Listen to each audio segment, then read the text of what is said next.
tried, and I tried even more.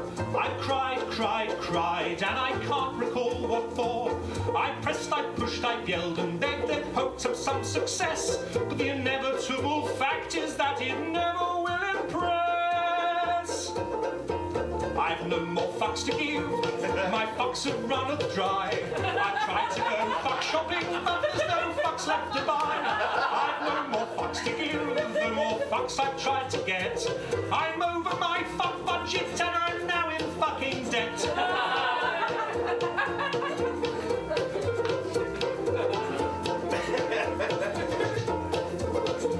I strive to get everything done. I played by all the rules, but I very rarely won. I've smiled, I've charmed, I would have laughed, alas, to no avail. I'd run round like a moron to unequivocally fail. I've no more fucks to give, my fuck fuse has just blown. I've been hunting for my fucks all day, but they've upped and fucked off home. I've no more fucks to give, my fuck rations are depleted. I've rallied my fuck army, but it's been fucking defeated. The effort has just not been worth the time or the expense. I've exhausted all my energy for minimal recompense. The complete lack of acknowledgement has now begun to go, and I've come to realize that I don't give a fuck.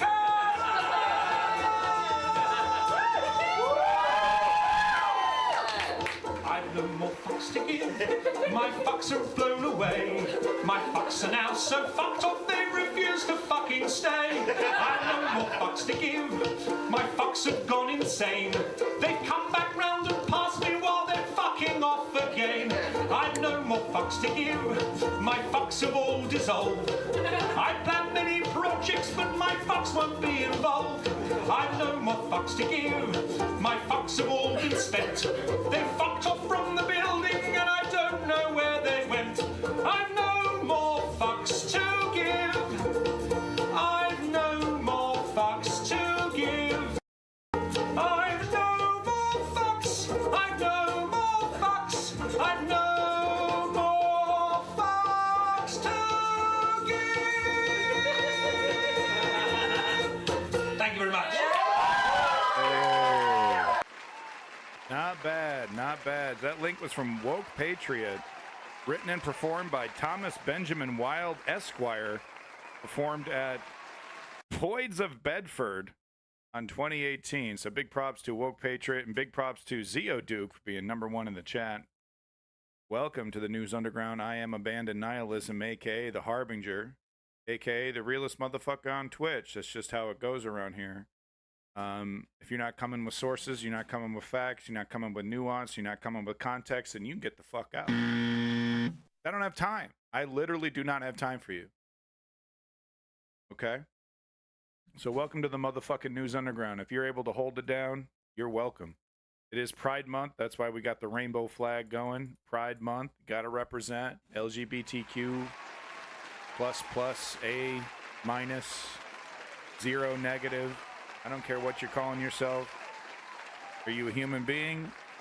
Enjoy your inalienable rights. That's how I roll. That's how I roll. All right, folks, we're going to be jumping right into health news. Hey, Davey, welcome back. Happy Friday. We're going to be jumping right into health news, UK news, US news, climate change, and world news. And then if we have time, yeah, LGBT infinite. Exactly. All of them. And then if we have time, we're going to also take a shit on Tesla.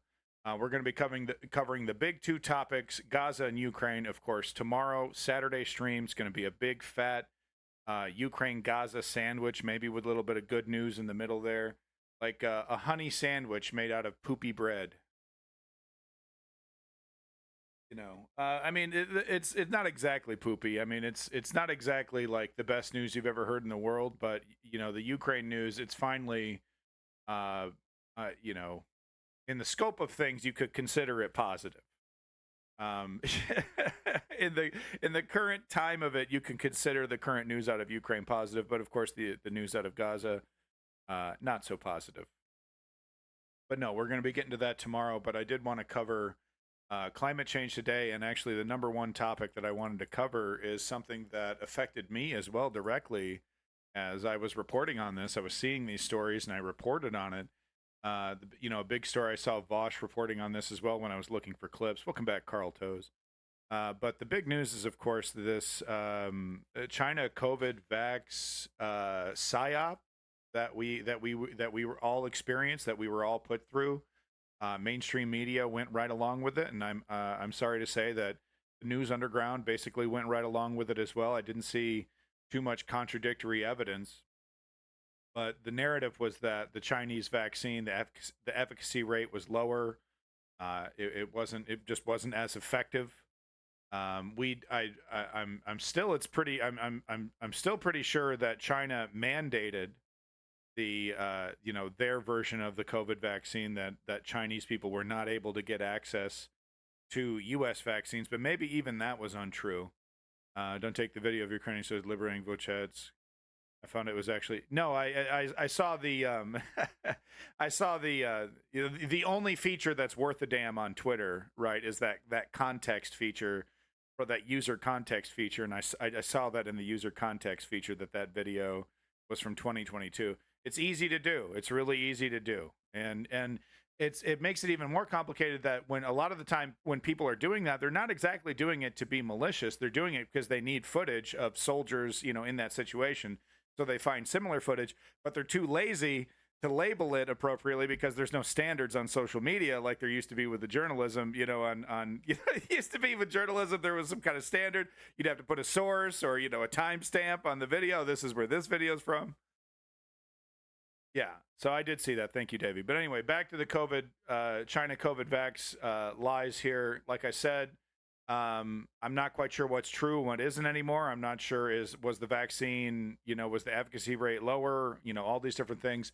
One thing that I wanted to point out before playing this video from Crux was that when I was searching for this, the only people, and this gets a little crazy, because the only people talking about it are the alt, China adjacent, Russia adjacent, friendly, kind of media. So we got Crux here, which we've gone into. Was it Saudi Arabia? Who's owning Crux? It's not the U.S. It's not exactly independent. We got Rising, which is just incredibly fucking. Why the fuck you lying? Every other motherfucking video, dude. Sick and tired of the fucking Rising. ANC. Not even sure what this is. But then there's this. Then whoosh. And then silence from mainstream media talking about this. They're talking about Fauci, defending Fauci, which whatever, Fauci. I thought he should have been replaced day one on the Biden administration merely because he worked for Trump and he lied during Trump's administration for Trump.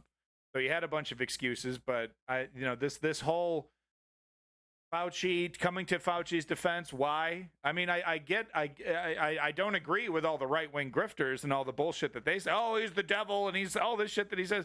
I don't agree with any of that nonsense. But the motherfucker admittedly lied to the American public and contradicted himself several times during COVID, making defending common sense even more difficult. He was a terrible communicator. Like I said, contradicting himself and lying. He should have been fired just for the optics and replaced with somebody else. But they went in on the defense of this Trump-appointed, what's the word? Bumbler. That's the word I'm looking for. He's a dunderhead. He's a bumbler. Of course, we got Breaking. Like I've said, all the bad actors over here are covering it, right? So we got Rising, we got Breaking Points. Bad actor. If you're still interviewing Glenn Greenwald, you're a bad actor. Okay, this man is compromised. This man over here, good friends with Tucker Carlson. He's a gaslighter. He's trying to inject. What he's doing is, because he's very scholarly. He's putting a veneer of scholarly legitimacy over Tucker Carlson's crypto fascism etc., and a bunch of other examples. So if you're over here interviewing Breaking Points, if you're over here interviewing Glenn Greenwald, and you're not bringing up the Russia apologetics, the interviews with Tucker Carlson, you're just treating him like a source, like a legitimate source. You're motherfucking you're done. I'm sorry, you're a bad actor. Carl Toes, yeah, that's great. Good for you, man. I hope you don't die on a ventilator. Congratulations. Do you think the vaccine is in some way? Now it's getting more complicated because there's another story that came out about I don't know. I thought I put it in the Discord. I couldn't find it, but there is a story coming out about how the COVID vaccine variants. There was one COVID vaccine variant, one of the cheaper ones, COVID vaccine varieties. Yeah, mRNA. No. I want the different companies. Which is better? How do they work? So there was one, but I want to tell you just so you can maybe go get checked. No, it wasn't Pfizer. It wasn't Moderna, and it was not Novavax. Let's see, but there was one that I read that was actually causing some issues that they did cover up. Was it AstraZeneca? No, I've gotten all my boosters, but I get the Pfizer one. Was it the Oxford one? Yeah, so you saw what I'm talking about? Oxford. Oh, AstraZeneca. Okay. Oops. Maybe learn how to spell. Yeah. Okay. Yeah. So this is the article that I saw. So things are getting complicated. AstraZeneca to withdraw COVID vaccine because of blood clots. So here's the thing. Vaccines, we've been taking them for quite a while. Okay. As if you're American, you learned in school about the polio vaccine. You learned about how great vaccination is. You don't really learn that there are rare instances of people who do have issues with vaccine that do have legitimate medical exemption. And you also don't hear about the pharmaceutical industrial complex that is, lying to us every single day about any number of things, literally doing a psyop on our TV, with these fucking commercials. Just getting a little tunage going here, guys. Anyway, sorry, I'm getting a little off track, but we're still on topic here with this. What I'm trying to talk about is that things are not as simple. Things are not as simple as just trust Big Pharma. Just trust Big Pharma, and that makes my life much more difficult because now I got to argue. Just crank the volume here a little bit. Because now I got to argue with the right wing who are like, vaccines are, Bill Gates's semen. And I have to also now argue with the left that are like, trust Big Pharma. Just ignore everything you say that might contradict my narrative is Republican and you're anti-vax. So anyway, just wanted to point out, mainstream media not talking about it. Sketchy alt media talking about this, of course, because they're China adjacent. They're, I gotta say, man, I don't mean to be like this, but something's up. Something's up with some of these networks, dude. But let's do the crux. Let's do the crux one. That's that way we don't have to listen to Crystal Ball. I do think people have a right to be skeptical of COVID vaccines. People have a right to be skeptical about things that they can prove. And right now, the only piece of news that is 100% provable is this AstraZeneca. Okay, so you have a right to be skeptical about things that are true. You don't have a right to feel skeptical about shit you don't understand. But this doesn't help. This doesn't help when you got the government lying to us, when you got the government doing some kind of fucking psyop. It helps the bad actors come in and say, "Oh, you see, it's all bad. Doubt everything. Doubt everything." And it's like, well, we can't allow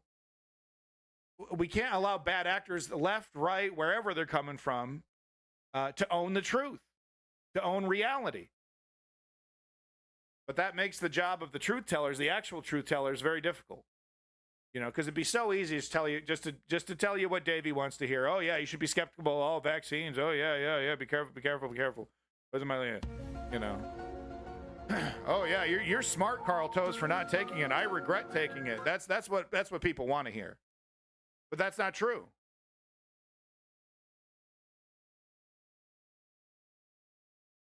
Okay, that's not what Davey said. You get what I'm saying, though. I could I could fall into this trap of telling you exactly what people want to hear, but that's not the truth.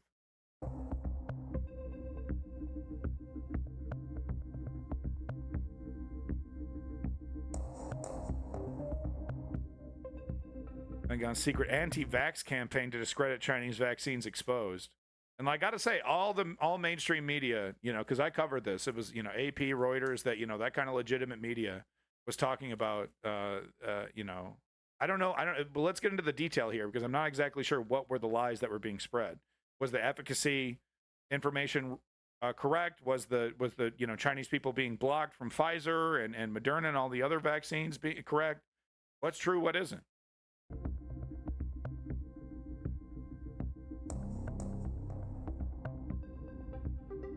$300 fake accounts. Okay, so this is just some fake social media accounts. Sinovac warns of serious consequences of U.S. campaign of lies. Oh yeah, okay. I'm shaking in her boots.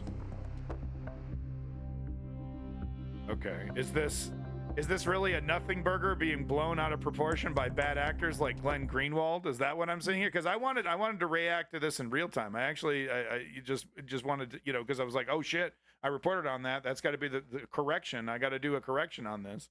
So far, okay, 300 social media accounts. 300 social media accounts? Oh no. Oh no. Okay, yeah, I'll have that. I'll take a look at that a little later when we get to the UK segment. I'll go ahead and put that in the Discord. Oh, yeah, okay. Yeah, he's the Mr. Bean of politics there, Rishi Sunak. Yeah, I'm sure there's a lot of comedy out of that. But yeah, 300 fake social media accounts, that's fucking nothing. That's a couple dudes in an afternoon. What are you talking about? 300 fake social media accounts. Oh, whoopty fucking doopty. Talk about dropping an ocean. Okay. The United States military reportedly ran a secret anti-vax program during the COVID-19 crisis to discredit China's Sinovac vaccine. Okay, look, I don't like that the U.S. military, the U.S. government, any of its agencies, tentacles, spending money on trolling the internet, on trolling social media. That I don't like it. I don't agree with it. I don't think it's great. Was it effective? You know what I mean? Because people, you know, Rachel Maddow all day talking about how effective Russia propaganda on social media was, you know, during the Bernie stuff. And it was kind of a fucking joke. With that said, Russian propaganda on social media has been much more effective spreading lies about Ukraine. So maybe I should be eating my words here. Welcome back, Lizzie. Welcome back, Woke Patriot. Yeah, good, Sabercat. But 300? Analyzing covert campaign is so doubt about the safety and efficacy of vaccines. Now, look, you know, studies have shown that, you know, the source of the toxicity on you know, some like Facebook and everything, you know, were something they called like super accounts or something like that. Literally 1% of their user base was generating the, you know, propaganda and the lies that you know, they were having so much trouble clamping down on. You know, they went through the rabbit hole and found the actual source of this, and it's just like, it's like 5 or 10 lonely housewives, you know, or losers who just literally have all day and are just cranking this shit out 24/7. So I mean, what I'm trying to say is that, you know, maybe 300 is what you need. I mean, that's all you need. Like if it's a 9 to 5, you know, 8-hour, 10-hour a day job, you got 300 accounts, you know, I don't know, maybe what, 5-10 people to do all those accounts, to spread shit. If you're pushing it as hard as those super accounts are pushing it, then yeah, you might be able to push the needle. Yeah, Woke Patriot and Davey. Look, I was skeptical about it myself when I saw that the vaccines were out over a year, because the normal process is 3 to 5 years or even longer to get a vaccine. So yeah, skepticism was okay. And honestly, even I had skepticism. I didn't get it right away. I waited like a month or two to go get the first one, just to make sure, right? People weren't dropping dead. So yeah, no, I do agree. Skepticism is healthy. But at this stage, okay, isn't it fair to say that we shouldn't be bogged down with speculation on shit we don't understand and just focus on the facts? So far, the fact is there's 300 social media accounts, and China's really mad at us. The report released by Reuters on January 14th said that the campaign targeted the Philippines in a bid. So this didn't even target the U.S. Okay. This is a nothing burger, dude.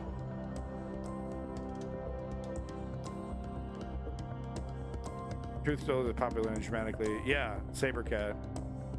Yeah, at this stage, skepticism remains reasonable. After what? 5-6 boosters? After how many years? 2 years? 3 years now? No, I'm going to have to disagree with you there, Woke Patriot.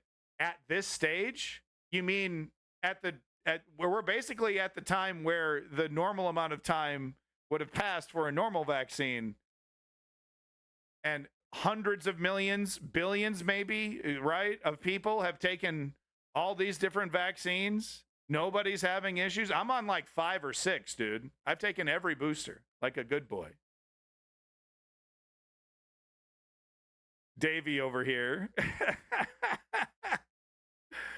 I don't think so. I think I agree with that. I don't know. I never reported on the Chinese vaccine hurting people. The only thing I reported on, what I saw, was the efficacy rate being much lower than even Moderna, which was like the shittier one compared to Pfizer. And then I guess AstraZeneca was even shittier than Moderna, and fucking things causing people fucking blood clots in people. So that's great. Disagreement is fine. Skepticism is rarely unreasonable. Okay, I mean, fucking give me the motherfucking money, dude. Where's the motherfucking proof? Okay, I don't care about your fifis. I care about what people in lab coats have to say, with motherfucking degrees on their wall. Okay, the lab coats and guys with degrees are saying AstraZeneca is causing blood clots, and they pulled that shit back. I trust those guys. I don't trust the fucking big pharma AstraZeneca, executives. But the scientists who use the scientific method, yeah. Questioning authority is never unfounded. Okay, I'm not. Is there a gray area at all? Woke Patriot, are there degrees to skepticism, right? Okay, fine. Be skeptical. Even though hundreds of fucking millions of people have been taking this shit for years, and all we got is AstraZeneca giving us some blood clots and the very rare anomalies, those people that have problems with vaccines. Those people, by the way, have always existed. It's not the COVID vaccine that gave them that issue. People with lab coats are bound by their jobs and company that pays them. Yeah, that's true. But once again, you guys are very conveniently ignoring the big fucking elephant in the room to make your point. The big elephant in the room is that hundreds of millions of people have taken these vaccines, the Chinese one as well, and nobody's dropping dead. That's not a mass extinction. The sperm count issue was happening before COVID. You can't blame this fucking sperm count issue on the vaccine. People that do the testing big pharma are experts in overstating certainties and understating risks. You know, Zio, I agree with all that. I really do. I don't, I agree with that because I do agree with just, even if they're wearing a lab coat, you don't just agree with them 100%. But but if versus Bubba on Facebook or the guy in the lab coat, you know what I mean? Can we have some nuance? Can we have a little bit of fucking brains with this? Are the doubters the two people throwing skepticism, which is healthy, the three people throwing skepticism? Can you please agree that hundreds of millions of people have taken all of these vaccines and are perfectly fucking fine? Or we're just gonna, I'm skeptical about that too.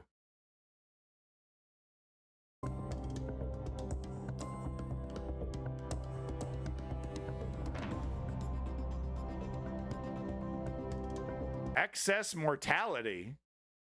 Huh? Do you have a shred of evidence linking the COVID vaccine to excess mortality? I mean, people dying.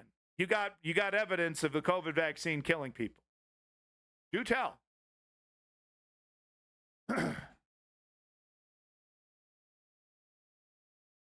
Okay. Yeah, it's because the vaccine and cigarettes, same fucking thing there. Right. Okay. Yes, I would also agree that the stage of vaccines and boosters do not appear to be broadly dangerous. Thank you. Thank God. Poke Patriot. That said, there are, in fact, risks, possibly certain groups of higher risk, and the pharmaceutical are reluctant. I do agree with that. Yeah, the pharmaceutical companies are reluctant to release this evidence. I'm sure AstraZeneca had to be, our laws and regulations and everything was pulled that information out of AstraZeneca. If they could have lied and gotten away with it, they would have. Additionally, the legal release of these companies from liability raises serious questions. Totally agree. Yeah, AstraZeneca executives and the company should be held liable. They should have to pay for it, for all these, all the harm that they've caused, 100%. My father-in-law's teeth fell out when he died of mass heart attack, but it could be a coincidence. Okay. Just the proximity cause or COVID itself for a large increase in excess mortality. There hasn't been an increase in smoking. I could take this gray area because I'm being skeptical. Mistrusting the smart people isn't so smart. We have data to prove it. Look, I mean, this is tough, okay? But because we gotta be trust but verify, right? And you guys are forgetting the trust part. We gotta trust but verify when it comes to this stuff. So, that's my opinion on it. Let's get back to the video. All right, suggests the U.S. officials cast doubt on the safety of vaccines abroad while frantically rolling out vaccines in the United States. Okay, all right. Yeah, Sabercat, absolutely. Verify, then trust. Okay, sure. Yeah. Yeah, I can, fine. Verify but trust, sure. Okay, Davey, you have not acknowledged that that hundreds of millions of people have taken this vaccine and not had adverse effects. We're finding out more information about long COVID, by the way, Carl Toes.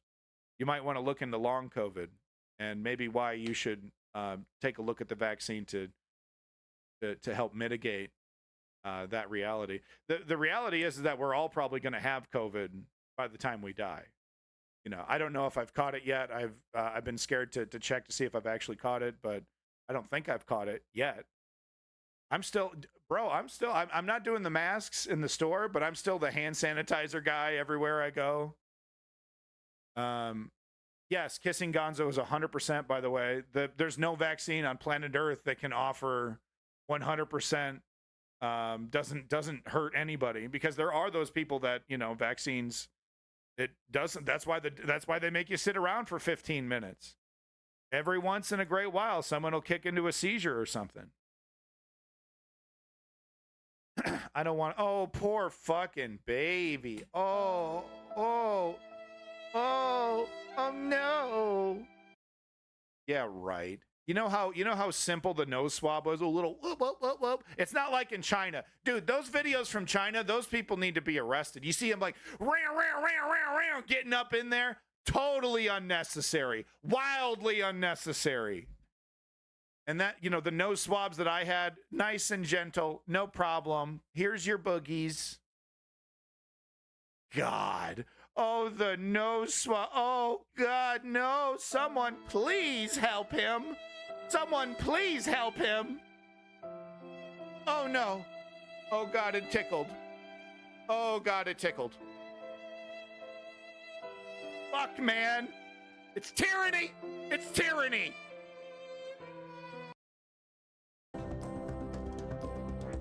Thank you, Davey, for admitting that. Thank you. Okay, so 300 fake social media accounts. Okay.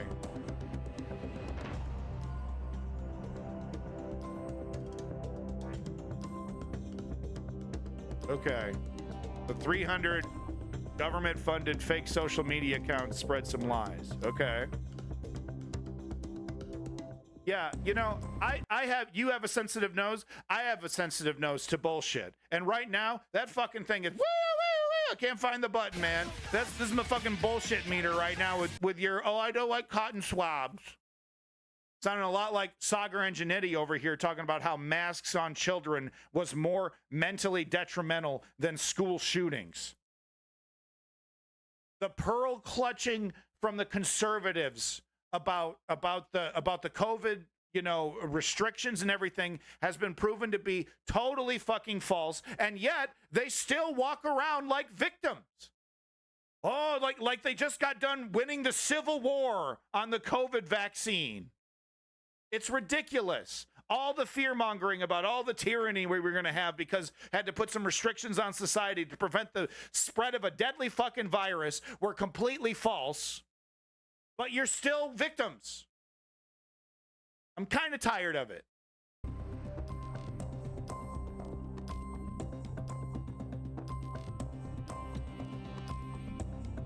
Thank you, Kissing Gonzo.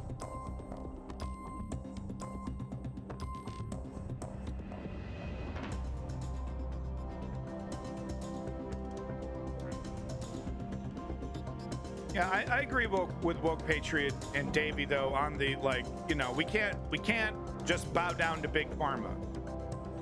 That's, you know, we can't. They're crooks. They're, you know, look how much they're charging us for insulin. I mean, it's their, you know, yes. Look at Martin Shkreli, you know, I mean, all these different examples. How disgusting Big Pharma is as an industry. So I totally agree with all that. At the same time, tell me how that multi-trillion-dollar industry makes money by killing people. Makes money by making a product that makes people, that injects fucking Bill Gates DNA. You know what I mean? You're on the fucking gravy train, right? With something that everyone on the fucking planet needs. So you're gonna be the company that kills people? Was that the goal of the AstraZeneca executives? Was that, yeah, we're going to give people blood clots until they catch us, and then we're going to recall it and make our brand so toxic we're probably going to have to change the company name or just outright sell it. That's the plan. You know, I get it, though, because what happens is that they cut corners. That's what happened with AstraZeneca, is that they rushed it to market. They cut corners. They rushed through all the testing. And now they're hurting people, and they're not going to be held accountable. So that's what happened there. And that's where you need to be skeptical, is that this is a money-making enterprise. They rushed it to market. You know, it's actually quite shocking that there wasn't more issues with Pfizer and Moderna and whatnot. You know, that we haven't heard more, and we might actually hear more because of what's been pointed out in the chat about how that information, because our corporate media is corrupt, suppresses that information. You know, and as I showed in the example there, you don't even, you know, mainstream media over here sucking Fauci's dick. Welcome back, Vizon. Also, quick double tap. Welcome back.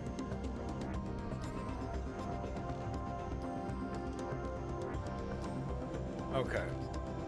Oh, so they scared Muslims by saying it had pork in it. Okay. Right. Okay. So that's literally all they have. That's what I'm seeing here. I'm not seeing any other. Yeah, so then China threatens what prompted the U.S. to trigger an anti-vax campaign. Okay, I'm kind of curious. Former Philippines President Rodrigo Duterte received his first Chinese jab, Sinopharm. Okay. So it was good press. It was good PR for the dictator. Duterte in collaboration with Beijing and help manifest the friendship. So is this like this is the U.S. just trying to ruin a budding relationship between these two empires? Okay. The U.S. is not beyond incredibly petty nonsense like this. Okay, do not put it past the U.S. at all. Yeah, I totally agree with that statement, Woke Patriot. God, fucking the orange. Thanks for saying Washington views China providing vaccines to other developed detrimental.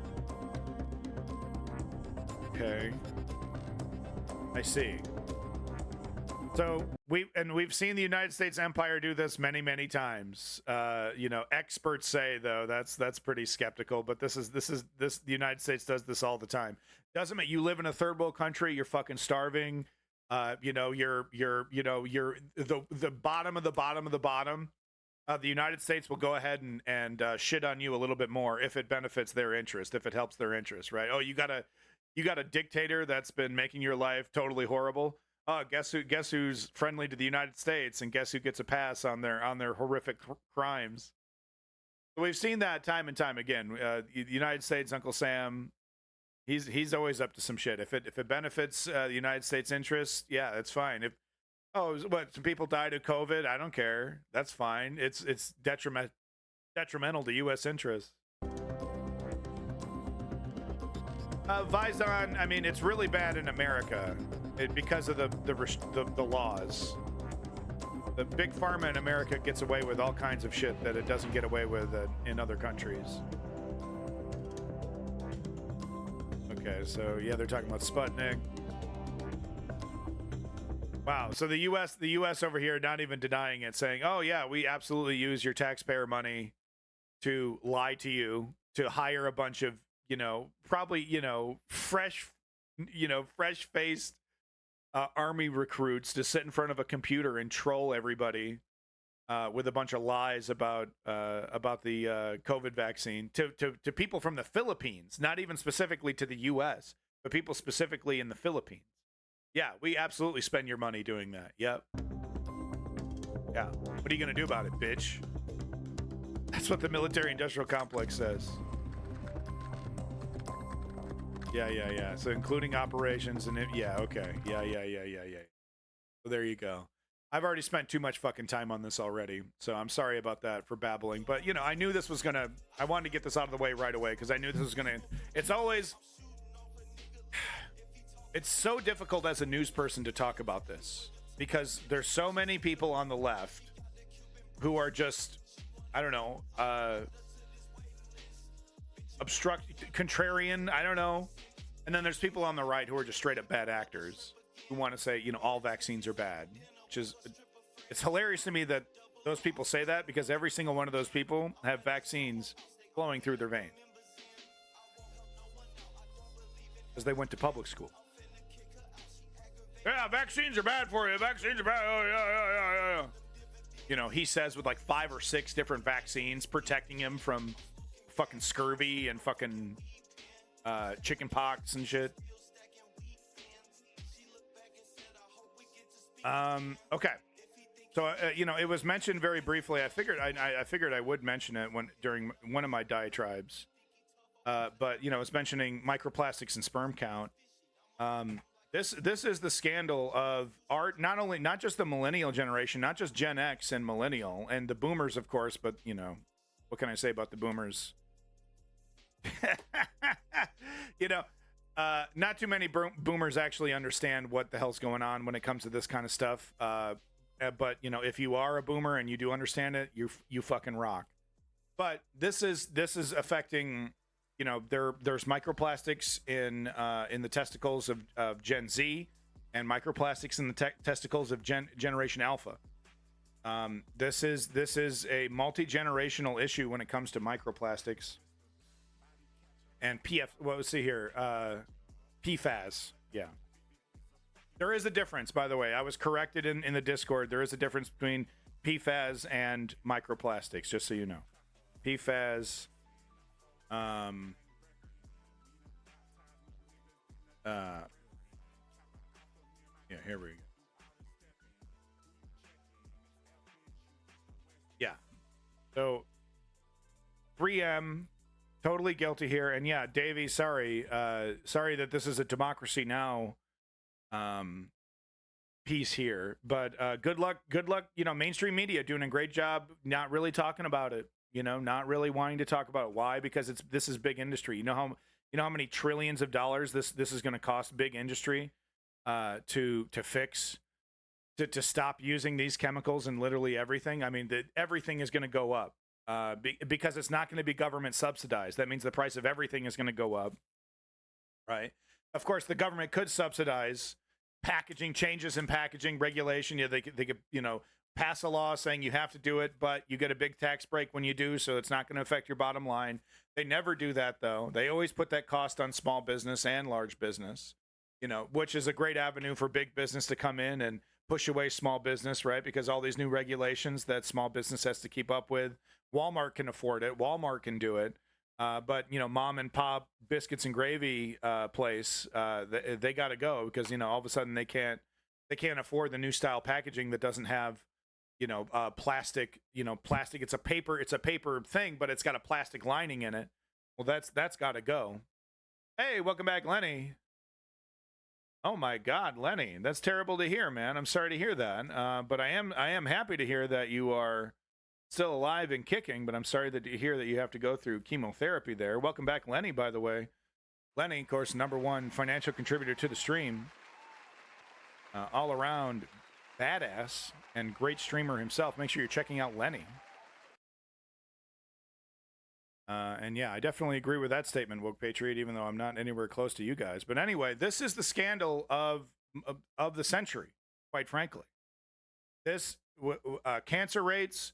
I personally blame my child. Unfortunately, is blind, and personally, I blame microplastics on this.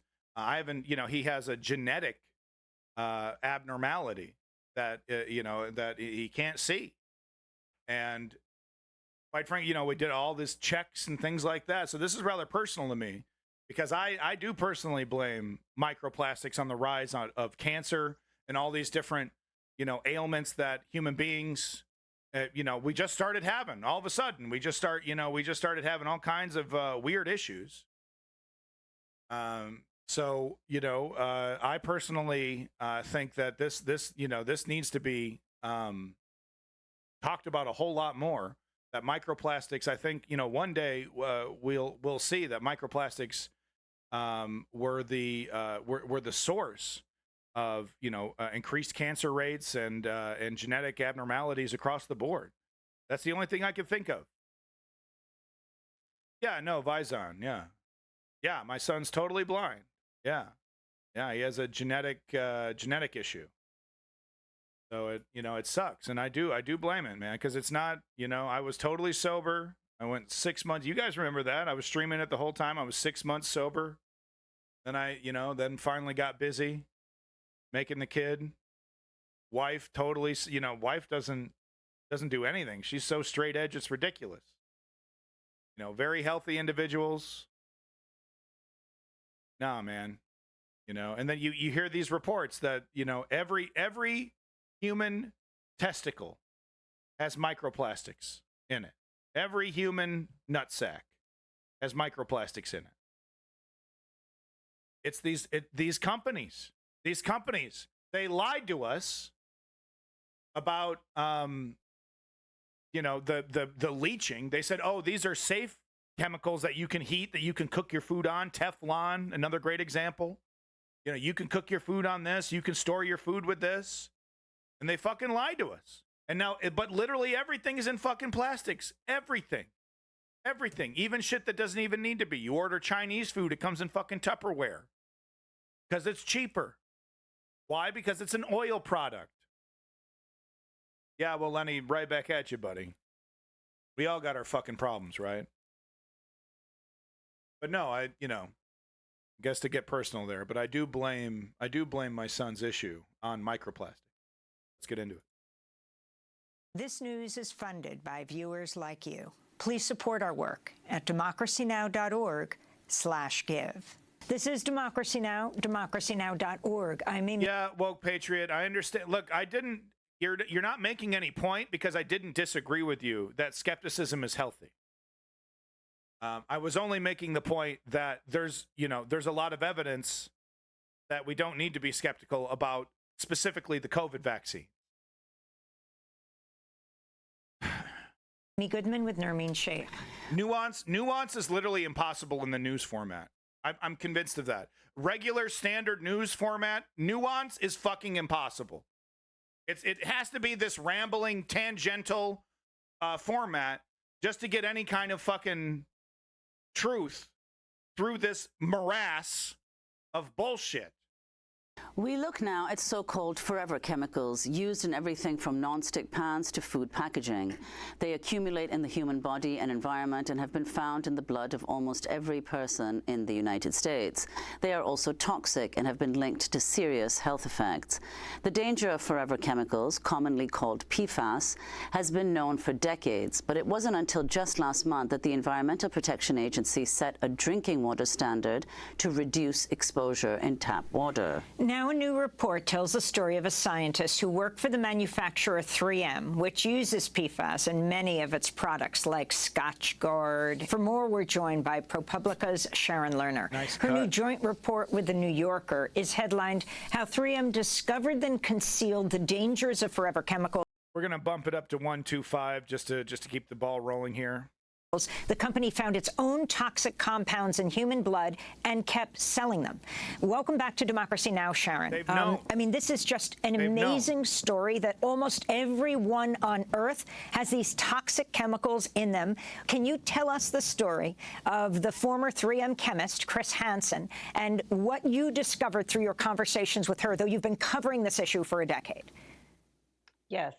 Thank you for having me on. I have been covering this issue for quite some time, since 2015. And so I was aware that 3M, some scientists at 3M had been aware that PFAS, which is one of these the larger classes called PFAS, or forever chemicals, basically a scientist at 3M in the 70s had learned that PFAS. We are being failed at every fucking level about this. And more information is coming out, and it's a whole lot of, oh, well, that's a complicated one. Oh, we don't want to talk about that. I mean, and then you have neoliberals that can't even hold on to abortion rights, that are happy to use the language of progressivism and they believe in science and they believe in this and that. Dead silent on this scandal that basically hits almost every level of industry. I'm talking plastics. Everyone's using plastics. So we're talking a whole new regulatory framework. We're talking actual governance is required. So it's like, maybe we'll talk about this after the election. Ooh, this is hard. We have the choice between that and fascism right now. Was in the blood of the general public. And I knew that. And some others knew that from court documents that came out a few years ago. And I had written about that a while back. What this piece does is kind of 100%. dig into how this giant company had kept this secret for decades. And it's something I'd wondered about for, since I began reporting on this. How do you keep something like that, away from the public? And I had tried to speak with people inside the company and with no luck for many years. And then a scientist named Chris Hansen reached out to me and told me that she had been working in the environmental lab in the 1990s at 3M, and that she had been tasked. She had been asked to look at blood samples from the general public and see what was in it, and she had discovered PFAS. And of course, in telling me this story, I realized, wait a minute, of course, it all became clear that 3M had kept this information from its scientists as well. And so she told me the story of discovering this, bringing her findings to her bosses and being essentially gaslit, being told, you must be wrong and your science, it seems flawed and there are problems with machinery and that kind of thing. And there you go. I mean, So, and this is why Davey and Woke Patriot and Zio Duke, that's why I don't disagree with him, because here we see right here evidence, institutional people in lab coats, right? Looking at a recent, this isn't Facebook bro science, right?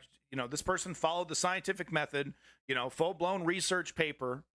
And they were like, oh, the fake news. Oh man, your machine must have been wrong, or your methodology must have been wrong. Even though to do this properly, you have to lay out your methodology, you know, in these you know, experiments, these reports that you write for these medical journals. You have to lay it all out there, so that it can be scrutinized, and then the experiment can be repeated, because that's really how you verify, right? Is that you then other people in a similar field take a look at that research and they go, okay, I want to see if that's true. I'm going to repeat that exact experiment exactly as it's documented. This is how the scientific method works, right? And then they go, oh yeah, yeah, I see the same thing. Yeah, actually, I'm seeing that. But no, they didn't do that because this is such a fucking anchor around industry. Like I said, you know, imagine what this would do to logistics. I mean, just there are so many industries that would be hit super hard by, you know, regulations that would prevent PFAS and forever chemicals and microplastics from getting into our bloodstream.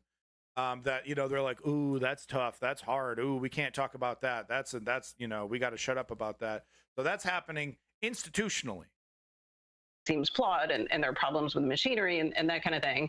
And then she eventually discovers that the company had known earlier. And so in writing this story, you know, she brought to me a lot about the inner workings of 3M. And then I kind of was able to take her story and go a little bit further. When she came to me, she hadn't been aware who at the company knew about this, if anyone, you know, of the people she was working with. And I was able to determine that her direct bosses had been aware 100%. Of, you know, the presence of this chemical in blood, even though they had assigned her this task and then appeared to act surprised when she brought her findings to them. And Sharon, could you explain what are the products that 3M uses that are so widely purchased and used? And what are the other companies? There are a number. 3M is not by any means the only one, the leading companies in the U.S. using PFAS. Right. So PFAS is a class of compounds. 3M was sort of the led the way. They created PFOS and PFOA, another compound that was widely used. Both PFOS and PFOA are no longer produced. But the class contains like thousands of compounds that are made now by many companies. 3M has pledged to stop making the entire class of chemicals by the end of 2025. When they made this announcement in 2022, they acknowledged having more than 16,000 products that contain them. So, and that's just one company. I want reparations, bitch. Not just this company, but thousands, potentially millions of companies have been poisoning Americans and the entire world for decades. Okay? This is not a whoopsie doodle. I mean, this is even bigger than leaded gasoline. You know, and that was a pretty big fucking scandal, and no one was really held accountable for leaded gasoline. Look up that. You know, there's some great documentaries about leaded gasoline and, you know, people having behavioral issues, and then all these, you know, anger and behavioral issues going down once unleaded was introduced. This is a bigger scandal than even that. 3M. So these fucking people poisoned from the industry have told me they're in every car, in every cell phone. They're in pretty much any product you can think of. Famously, we think of them as coating pans like Teflon, which was produced by DuPont. But they're really just in you know, they're a bit ubiquitous. And so for 3M, the big products were Scotchgard, which is a fabric coating. In the early years, they also used it in food packaging and also in a firefighting foam that became incredibly widely used both by the U.S. military, militaries around the world, and airports. And I mean, the story you tell of Chris Hansen, the scientist, being told to compare the blood of workers at 3M, which were clearly contaminated, and then just, you know, compare it to the larger population. They didn't expect, she thought, to find this, where everything she tested in the larger population was contaminated, all the blood. And so the higher-ups at 3M said to her, her equipment must be contaminated. No, every soda can has a lining of plastic. Every food tin, you buy a can of food, you buy a can of crushed tomatoes, plastic lining. Right? They got the approval. They got the approval to put it in everything, you know, and it does make it really difficult to defend things like vaccines when you see when money is involved, and of course with COVID, money was involved. You see them throw caution to the wind and like, fuck it, we'll deal with that later. You know. Boy, I don't know. You know, it's that or the ventilator. I will be eating crow, and I will be reporting on it if it turns out COVID kills us all, or the COVID vaccine does eventually kill us all. The thing is, though, it's like this is they convinced us to ingest plastic, basically, you know, in a way. They basically convinced us, you know, with Teflon and all this and the linings in the soda. They basically said it's healthy, it's okay to ingest these chemicals. That's not the same as a vaccine, but goddamn, it does make it really fucking difficult to defend the vaccines when you got big pharma and chemical industries willingly poisoning us, knowing that it's like, well, it's better to ask for forgiveness than permission, huh? Or she must have done it wrong, when in fact, and this is the key point, Sharon, as we begin to wrap up, they knew all along that what she found was true. Can you talk about that? Okay, so that's different. That's different than the vaccines, right? So if we can prove that 3M and DuPont knew about the fact that these chemicals don't leave the body, that they can cause health issues if they accumulate in the body, and they did it anyway, that's totally different than the AstraZeneca issue. But does that matter to anybody? Does that matter to anybody? No. Yeah, Lenny, I already did. She got a ceramic one, which I think is a different problem, but whatever. Damage has been done. My kid's blind, so fuck it. Give me the plastics. Too late.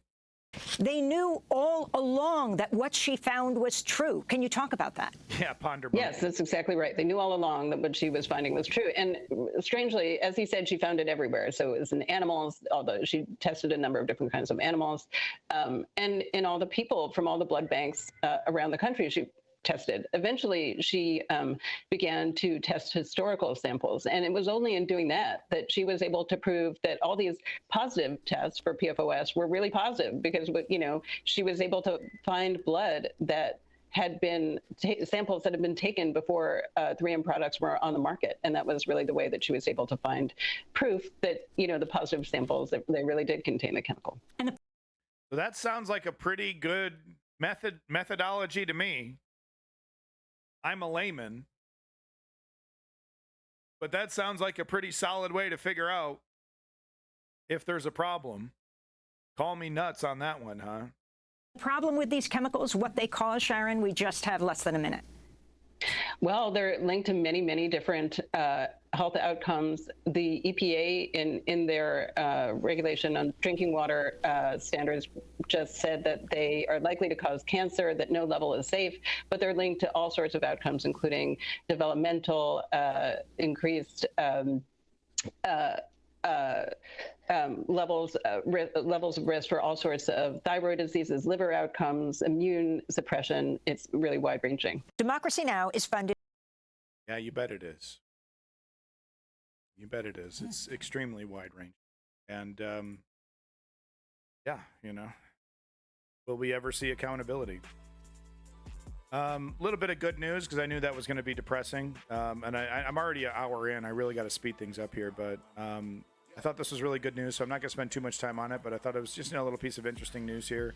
World's first tooth regrowing drug will be given to humans in September. So the world's first human trial of a drug that can regenerate teeth will begin in a few months, less than a year on from news of its success in animals. This paves the way for the medicine to be commercially available as early as 2030.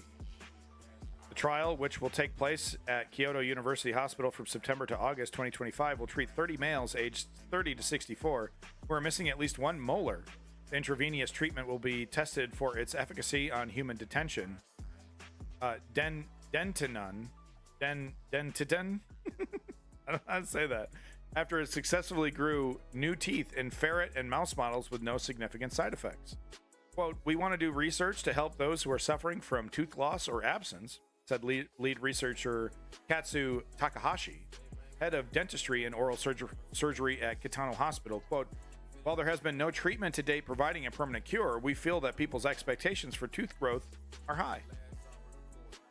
Dentition? Into saying I'm grinding my teeth flat. Yeah, my kid grinds his teeth too sometimes. It's horrific. My sister used to grind her teeth in her sleep. It's horrific. Really, really interesting stuff. If you want to read the rest of this article, it's right here. New Atlas. I don't know the source. This kind of seems a little sketchy, but I don't know. Could be good news. And last little bit of news here I wanted to play just about the heat. Now, I do have actually maybe I should skip this one because I do have a climate related video that has Bill Nye the Science Guy. Let's see if I have it here. Where did I put it? No, is it in climate? Yeah, it's in climate. Yeah. All right, so we're going to skip this one because we actually, in the climate section, we have a really great Bill Nye video. Big props to Mr. Funky Glasses over here. If you want to watch this, it's right here. Here's the link. But he just talks about how this heat dome is quite historic. You know, it's happening. All right, let's get to the UK news now. Lots of really, really funny UK stuff. I guess, let's go ahead and start with that funny link that someone was nice enough to put in the chat. I think that was it? Who put this in the chat here? The top 10 cringe UK moments in the election. But let's start off with something fun. This man is the Mr. Bean of politics. It's really, I wish this was happening in the United States. This is what happens when democracy still exists, when there's a real foundational democracy that is still being respected by both sides. This is what we see, this trouncing, this fucking apocalypse. More Zoidberg.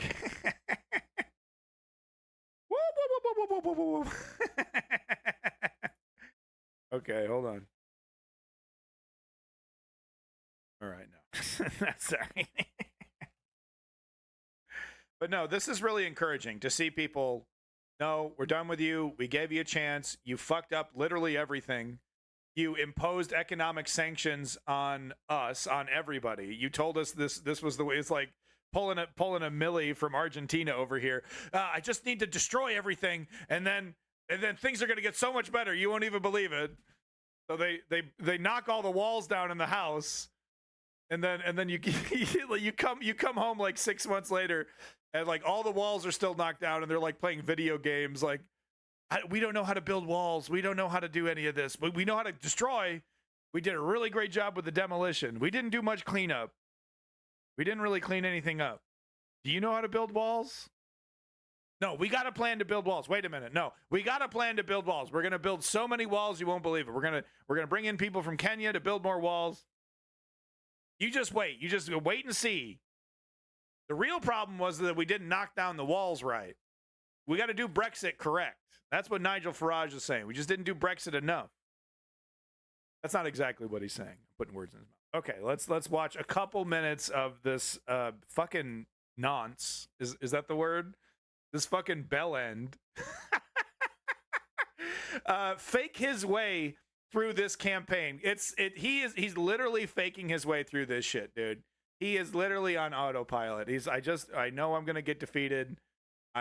I'm Theresa May levels of hatred right now, Liz Truss levels of hatred right now. I just want to get out of here and go, on a big month-long holiday with my family where I can forget about all this and then come back to some either backbench position or maybe some cushy lobbying position if I leave government, right? This guy, he's all set, right? That's what it is. He just wants to get back to his life of luxury and comfort, where he can continue to forget about all these people that he has to pretend to fucking, relate to and like. He doesn't relate to any of these fucking people. He's never wanted a motherfucking second in his life.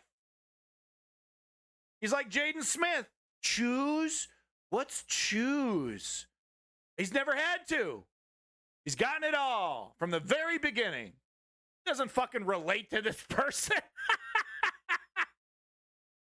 You want to vote? Do you guys have a hand? I was just going to ask, why do you hate young people so much? Welcome to Watch Mojo UK, and today we're looking at the most embarrassing cross-party moments from the 2024 campaign trail. We're watching a Before Watch we begin, Mojo. we publish new content Why every are we day, so doing be sure this? to subscribe to our channel. And What is this, Hassan? Is this the Hassan channel? Is that what we're doing? Fine. This is what the people want. You want this, don't you? You want to see Watch Mojo clips, huh? President Biden's remarks, but I think that's kind of the echo, I think, what he said. Number 10, a rainy day. In the last 5 years, our country has fought through the most challenging I'm times gonna go since the take a Second piss. World I'll be War. right back. The and then election we'll switch to the started next off video. embarrassingly, because Funny not only stuff, did funny. Sunak announce it with minimal warning, but he stood in the rain outside number 10 to announce an election with a foregone conclusion. Who would have thought that the government would ever tell us how many times a day we could leave our homes? Analysts believe this is because of the news that inflation had finally gone down, something that would have happened regardless of who was in Downing Street, and Sunak believing that the situation wasn't going to get any better for the Tories. Our economy is now growing faster than anyone predicted. If that's true, he was definitely right, and the polls are proving so. It looks like the Conservatives are destined for opposition. Few sights are as sorry as Rishi Sunak announcing his own demise in torrential rain. Now is the moment for Britain to choose its future. To decide whether we want to build on the progress we have made or risk going back to square one. Number 9. Reform gets reformed. And I began to feel a terrible sense of guilt. I can't let down those millions of people. I simply can't do it. Speaking of opposition, there's talk that the Tories might not have enough seats in the incoming parliament to even be in opposition. Yeah, fuck you, Nigel Farage. Your same old goddamn song and dance. I'm a guy from the fucking pub bullshit. Fuck you, Nigel Farage. You sold us a bill of goods. You destroyed the fucking economy, and now you're back for seconds. Like you didn't just shit your fucking pants like a toddler. Man of the people. Yeah, he likes to fleece people. And no, Davey, you're a self-admitted American exceptionalist, so your opinion on what is interesting news is a little biased. Their flag isn't even lined up. Whatever, it's a fucking joke. But what it is interesting is this, just to show how weak the Tory party is when, some guy in the benches is like, oh, well, okay, I don't know, some carnival barker, that had his shot and lost it is now thrust back up into celebrity because people are just, they're nostalgic for, the post-Brexit era, that, when they won, they're going to do, the Boris did it, got us across the finish line. That, they want that feeling again, French news is more interesting. Too bad. If you don't find this interesting, you trust me, you're going to find this interesting. Okay. These people are fucking great. Listen to this. Scots give hilarious reactions to Sky News questions on Keir Starmer and Rishi Sunak. I got to say, American News never would. I got to say, I feel like we're going to be seeing in our lifetime a free unified Ireland. Separated from the UK. I think we are going to see that in our lifetimes, folks. It's becoming pretty overwhelming. It's still closer to 50-50 than one would think. But man, it's just the sentiment, especially after Brexit, it's just like there's a lot of people that are just like, I can't really defend this anymore. Look, you got fucking Britain leaving the EU. Come on. So you got it's so crazy, right? Because you got these empire guys like Nigel Farage making the argument on why they need independence, but then you ask them about, okay, well, what about Northern Ireland? And they're like, oh, well, no, we got to continue to control Northern. I want the spoils of the old empire. We can't break up the old empire, but we deserve liberation. We deserve freedom. You gotta love it. the two men who could be Prime Minister in a couple of weeks will be questioned tonight. What's important to you and what do you need to hear from them? I'll be going to my bed. Let's speak to this couple here. Excuse me, you're live on Sky News. Rishi Sunak, Keir Starmer are going to be interrogated on Sky News this evening. Clearly one of them are going to be the Prime Minister of the UK in this election. What's your view? What do you need to hear from them? I'm fed up listening to them, actually, and I'm hoping for Scotland going independent and let us make our own mistakes and learn from them.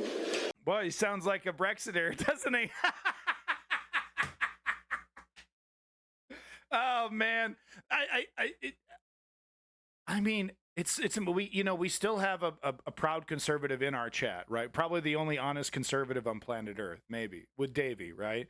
I don't understand it. I don't understand it. Everywhere you go, every country you go to, it's just pie on the face hypocrisy. You know, they're so wildly inconsistent, you know.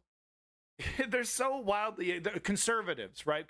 Because we have what I'm talking about is this guy sounds like a Brexiter. He's making this argument, and it's like this is the exact opposite direction that the Tories want to go in, you know. And it was their big crowning achievement was this leaving, you know, and then all these ramifications of that action are catching up.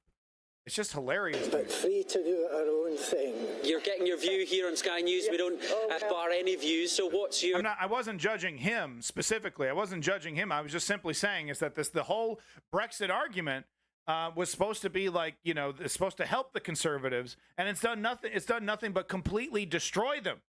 You know, and they believed it. Boris believed it. They all believe Liz Truss and fucking all of them. Sorry, I can't remember all of them, but they all believed it, and they still back it up and defend it, and it's completely annihilated them.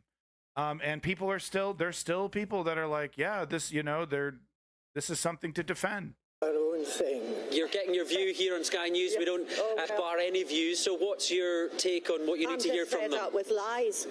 I'm fed up with Scotland being ignored. I'm fed up with... I've come to this from being a unionist. No more.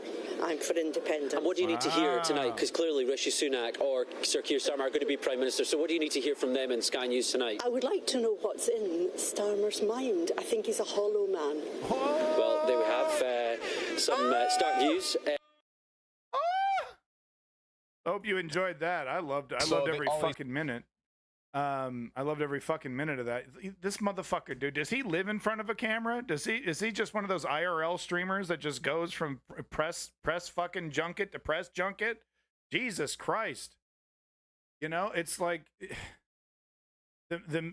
I know it's fascinating when a grifter speaks so plainly about how he wants to fuck us even hard, and it's like, wow, this is fascinating. This is good TV. But holy shit, man, do they take advantage of that? You know, they totally take advantage of that. They're a real busy person on TikTok, yeah. I'm a UK center left myself, and I want to vote Lib Dems, but tactically I'm voting Labour. Yeah, thank you, Sabercat. Look, we have to vote tactically. We have to. Okay, as progressives, as people who want to destroy the conservative, you know, we see Keir Starmer, you know, purging progressiveness from his party and pushing even further to the right. You know, entering basically into a full-blown neoliberal party, if you ask me. We'll see. We'll see. I'm not ready to call the Labour a neoliberal party, but man, some of this shit that I'm seeing is pretty fucking. It's like a 1-to-1 emulation of the neoliberals in the United States about how they converted their party into what we see it now, which is a hyper corporatist. Basically, classic conservative political party with, a little bit of social justice that they fumble on the side. But anyway, let's get back to it over here. I'm busting off on the tangent. Sorry. This disgusting YouTube channel called Political Custard has a vomit-inducing sound effect at the end of every one of their videos. I'll play it for you here. Click here for Mog being a right twat.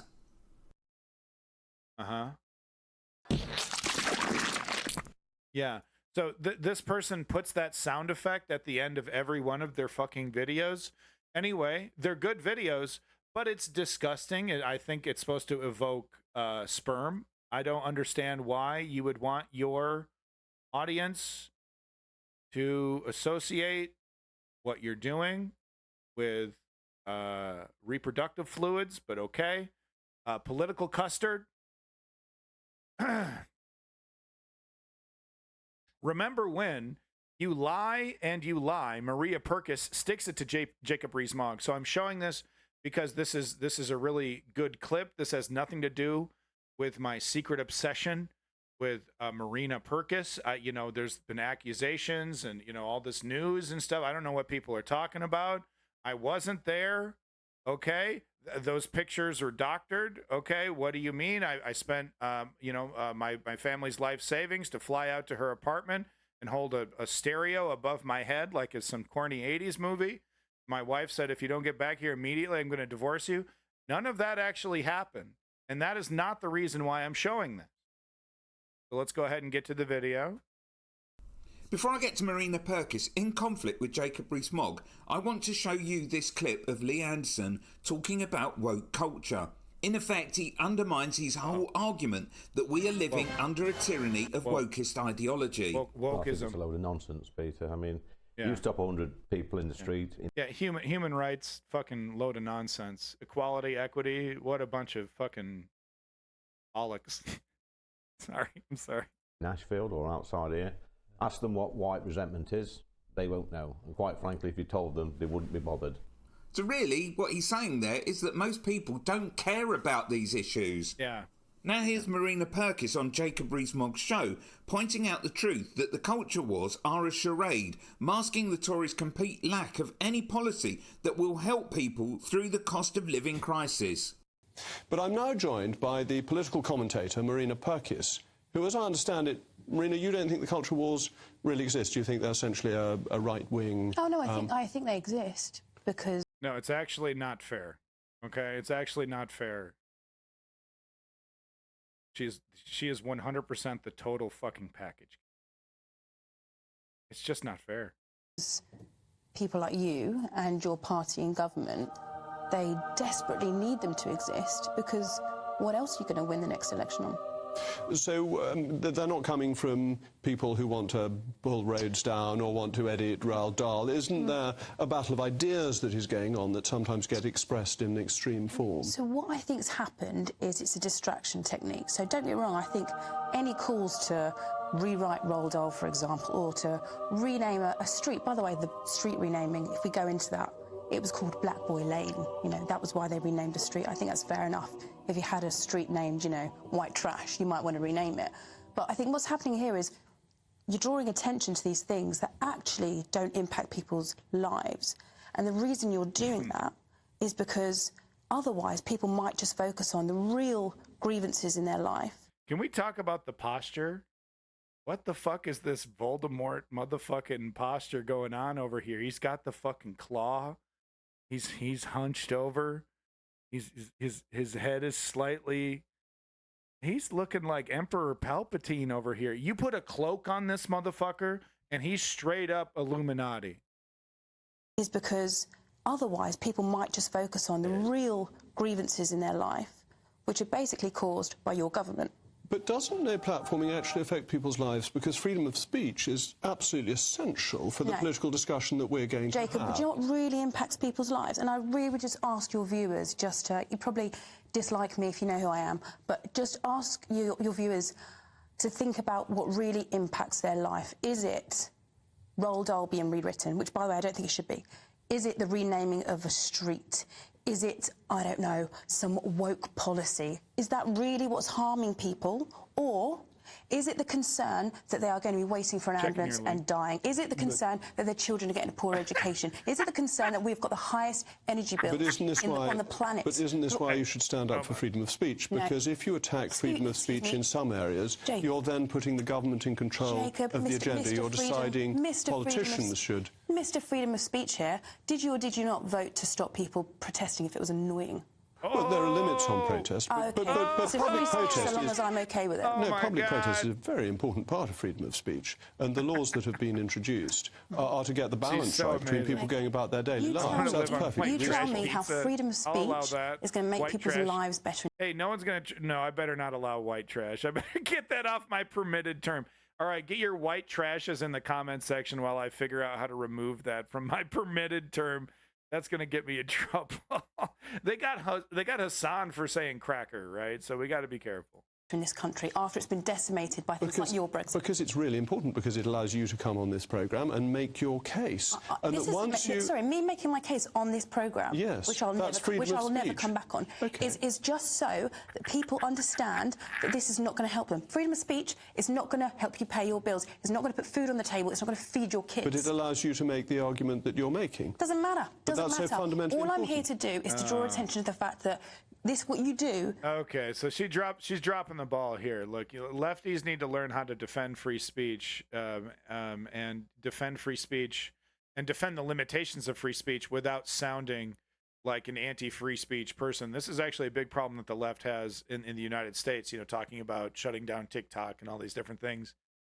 Without, it's because it's like, okay, it's all well and good. Oh, for the kids, we're protecting the kids. Okay, what about the 10 other major social media applications doing the exact same fucking thing that you're saying TikTok is doing?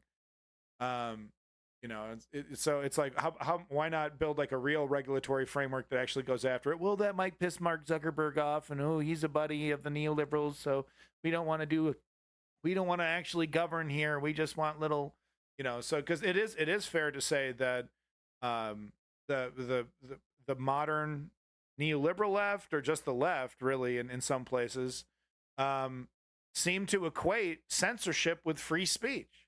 They seem to think somehow we're going to get... Now, look, I understand when a platform says you're not allowed to use racist dog whistles, and we know what those are, and you're not allowed to skirt around that. If you try to skirt around that, we're going to ban you. Them's the rules. They're allowed to enforce those rules. But we can't have a situation where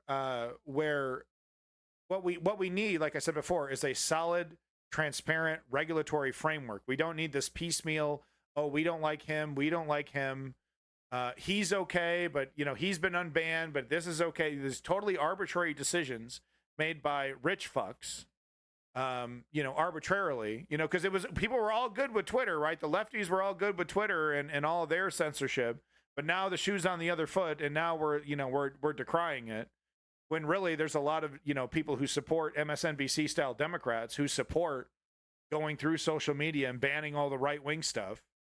It's like, that's not going to, no, the solution is to open up the discussion. Like I said before, the only feature worth a damn on Twitter is that community notes feature. Stuff like that is how we defeat conservative lies and grifters, not with, shutting them down completely.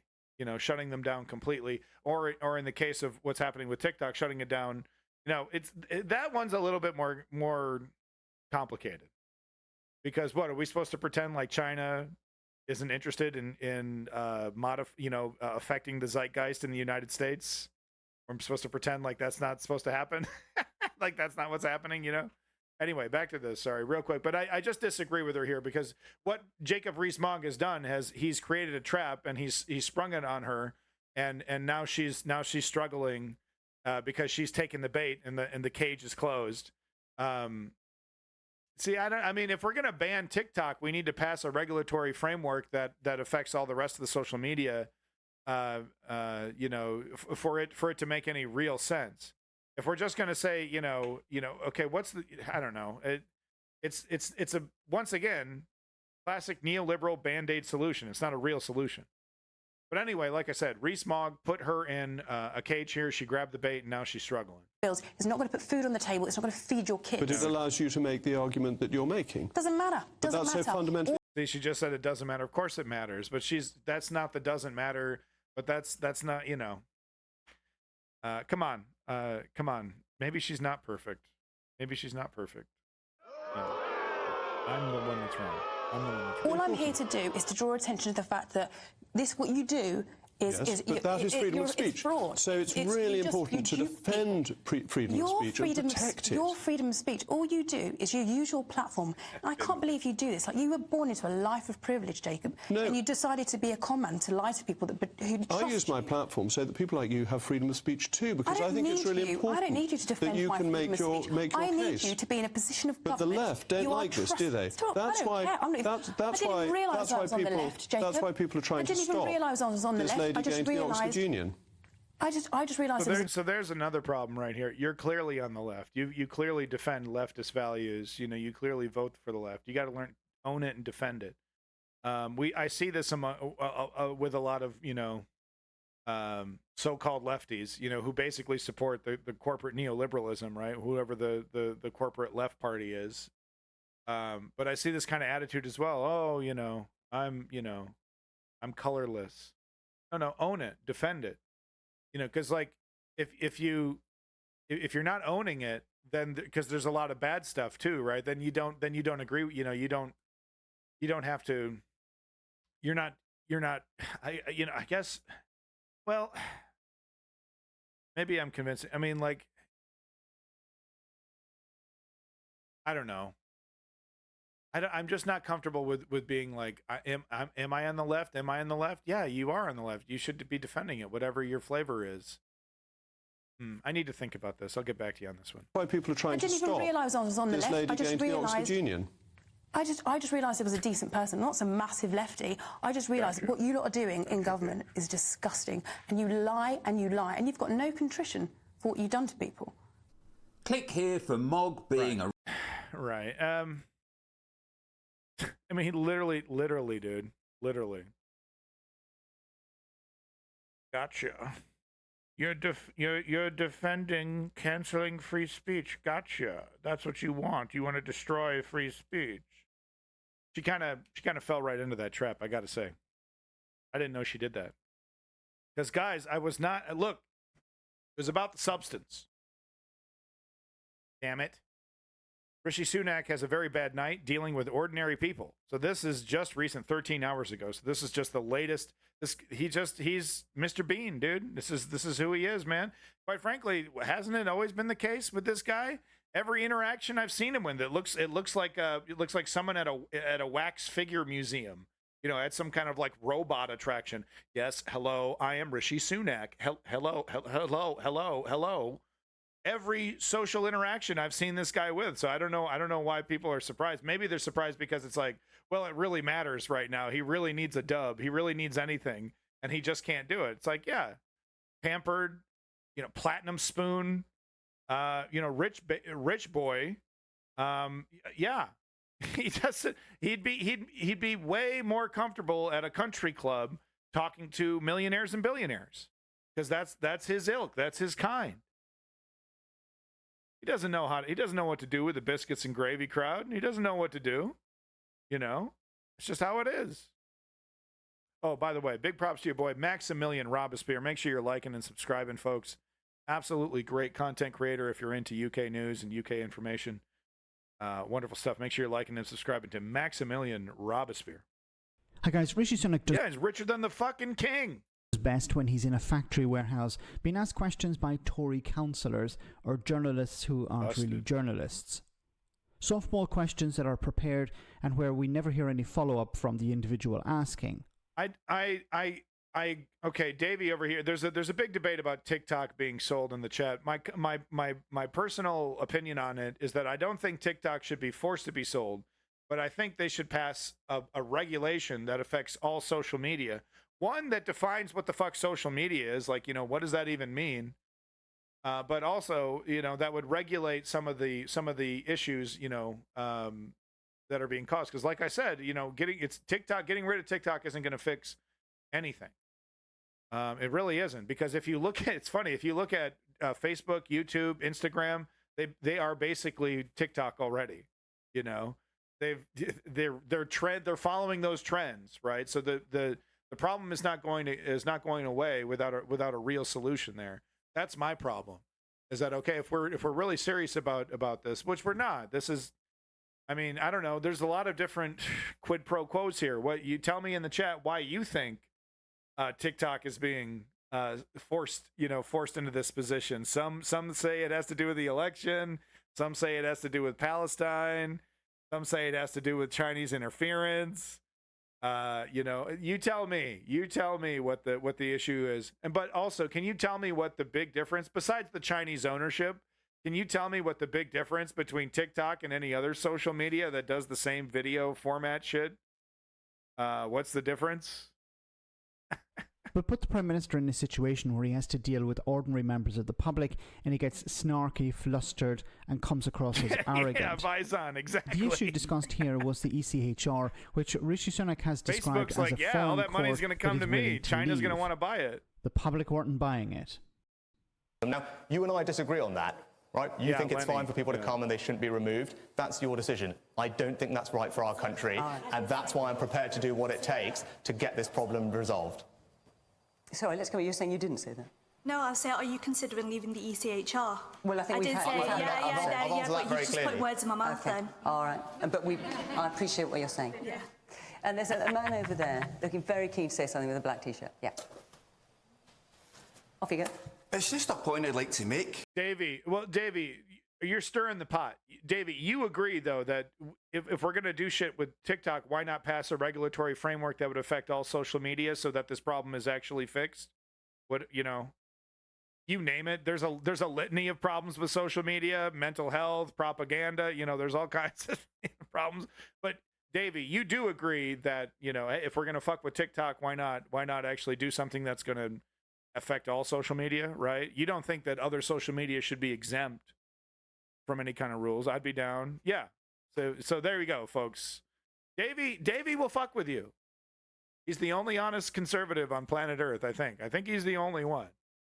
I haven't seen any others, literally. I'm still looking. We found one. We found one so far in our quest. There's only 2 other countries in the world that don't subscribe to the ECHR. Russia and Belarus. Get burned, dude. Oh, yo, dude, did he give him a kiss? Yo, get fucking burned. Seriously, I love this. You would never see this happen to a U.S. politician. Fully exposed, unrestricted to the public like this. Just get stomped on one more time.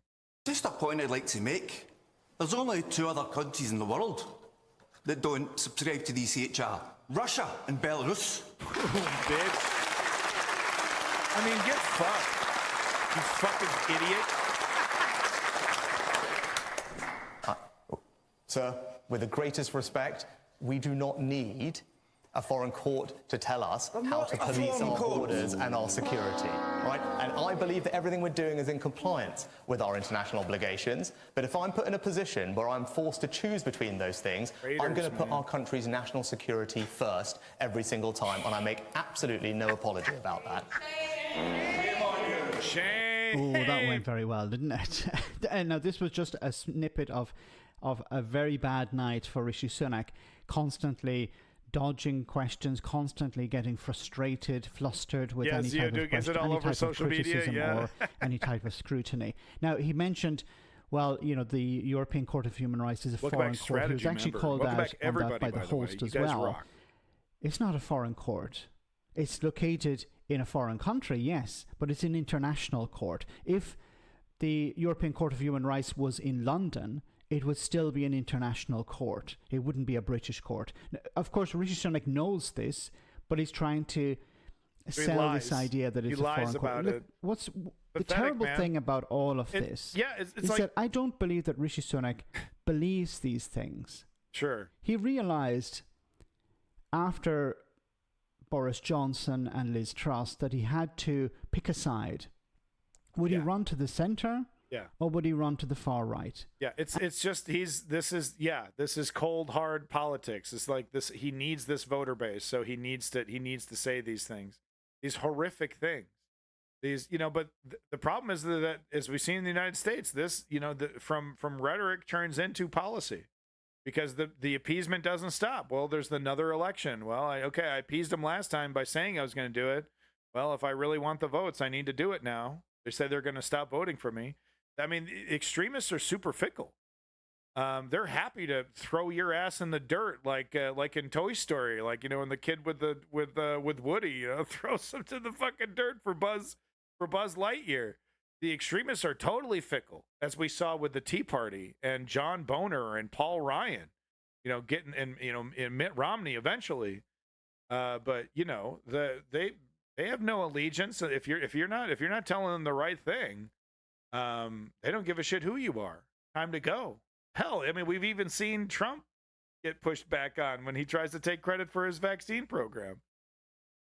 So interesting stuff there. If you would like to see the rest of this clip, here is the link. Once again, make sure you like and subscribe to Maximilian Robespierre. Absolutely amazing content creator on YouTube. Like and subscribe. Far more successful than I am, but not nearly as successful as your boy Lenny. Make sure you like and subscribing to Accidents Waiting to Happen. Get your ass over there. Billionaire donor flips to Labor from Tories. So once again, I wanted to show this because, you know, I knew this was going to come up, but the Keir Starmer, what is happening with the Labor Party is frightening. Oh, Lenny, you're the best. What is happening with Keir Starmer and the Labor Party is frightening, and it is throwing up really bad memories of the Democratic Party in the United States converting to Clintonianism, basically. This strategy of moving to the right, trying to appeal to the right, trying to outflank the right, as we saw with Hillary Clinton and her military hawkishness. You know, she was very successful in getting in front of, you know, a lot of narratives right there just by being more hawkish than even the right-wing candidate. This kind of acceptance is not, you know, they will always claim, oh, it's not affecting us. Oh, we're still our own, you know, we still have our own principles. And, you know, what this is just, this shows that, you know, these people are coming over to our side. We've convinced them through common sense. No, billionaires get close to political parties so that they can change their direction and make them go in the direction that the billionaire wants to go in. When billionaires start getting close to political parties, it's because they feel that political party is going to help them in protecting their ill-gotten gains. Because you're not a billionaire unless you are exploiting an extreme amount of people. Okay, let's not pretend like the billionaires that walk the earth are all Nikola Teslas and they're all just big-brained fucking Steve Jobs inventing, you know, all kinds of new things. And, you know, it's a meritocracy and they got there simply because they're just that damn good. Don't buy the hype. They got there because they either inherited something, an exploitation machine of some sort from their pappy, or they went to school and learned how to create an exploitation machine, you know, that extracts labor and resources for pennies on the dollar so they can put as much of that money as they can into their pockets. Yada, yada, capitalism, yada, yada. It's not good news. It's bad news. Okay? And let me tell you something. This Keir Starmer administration has zero mandate. They're not the Tories. That's it. And they're promising, you know, and look, I kind of agree with the manifesto in that it's like these are rock solid, achievable goals, you know, and growth is an integral part of achieving these goals. So, you know, obviously to achieve our manifesto, we're going to be encouraged to create growth instead of negative growth. But create growth, what does that mean? Joe Biden talks about, hey, look at all the jobs I've created. Yeah, they're all McDonald's jobs. They're all $15 an hour jobs. How many, you know, upper middle class jobs have you created? Oh, that actually is you know, it hasn't gone up nearly as much. So we got to be careful about this kind of shit and how they're going to lie to us. And let me tell you something. If you have any kind of, you know, ability to, if you live in the area, you need to be applying political pressure to this Labor Party immediately after they win. Immediately. They will say, oh, whoa, give us time. Oh, we're trying to fix it. No. That the day one is the moment you should apply maximum pressure because they need a mandate and they need to hear it. This is how the democracy works. If you give them silence, if you go back into a coma, just like we did with Barack Obama, 3 years later, we'll wake up and be like, whoa, what the fuck is going on? I thought this guy was a progressive. He got the Nobel Prize. People are putting murals up of him. How come I'm hearing he's dropping drone bombs and like there's all kinds of scandals coming out? What the hell's going on? Do not allow the Labor Party to convince you that the right thing to do is to just, let them be, to their own devices. You must apply political pressure immediately because, quite frankly, the mandate right now is we're not the Tories, and it shows. And shit like this is really troubling. We're not going to watch the whole 14 minutes, but you'll get a sample of it. This is not good news. Britain's wealthy, and it appears to be working. John Caldwell is the founder of Phones for You, and according to the Sunday Times Rich List, is worth 1.5 billion quid. Over the last 2 or 3 months, I've looked at the Labour manifesto, looked at what they stand for, and gradually, slowly and grudgingly, after 50 years of Conservative support, moved their way. The real clincher was on Friday. I was in a conference, a business conference that they were holding, and there was 50 chief executives of some of the biggest companies in the UK, representing £4 billion worth of market cap. Sorry, it was much more than that. The number was 4 trillion, not 4 billion, 4 trillion pounds of market cap. And the, not camaraderie, but the empathy from Rachel Reeves and the other people in the Labour Party and these senior businessmen was clear. So you heard that. This is empathy for billionaire interests. You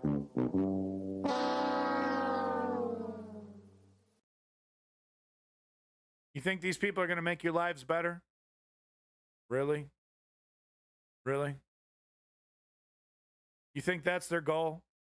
To make your life easier? Give you more opportunities to save and, build a future for yourself and your family? Or does Lex fucking Luthor over here want to invent and maintain systems that ensure maximum amount of return from the amount of exploitation that he's able to put upon you? Let me tell you something. He will ring you and right until you scream. He'll take every fucking drop if you let him.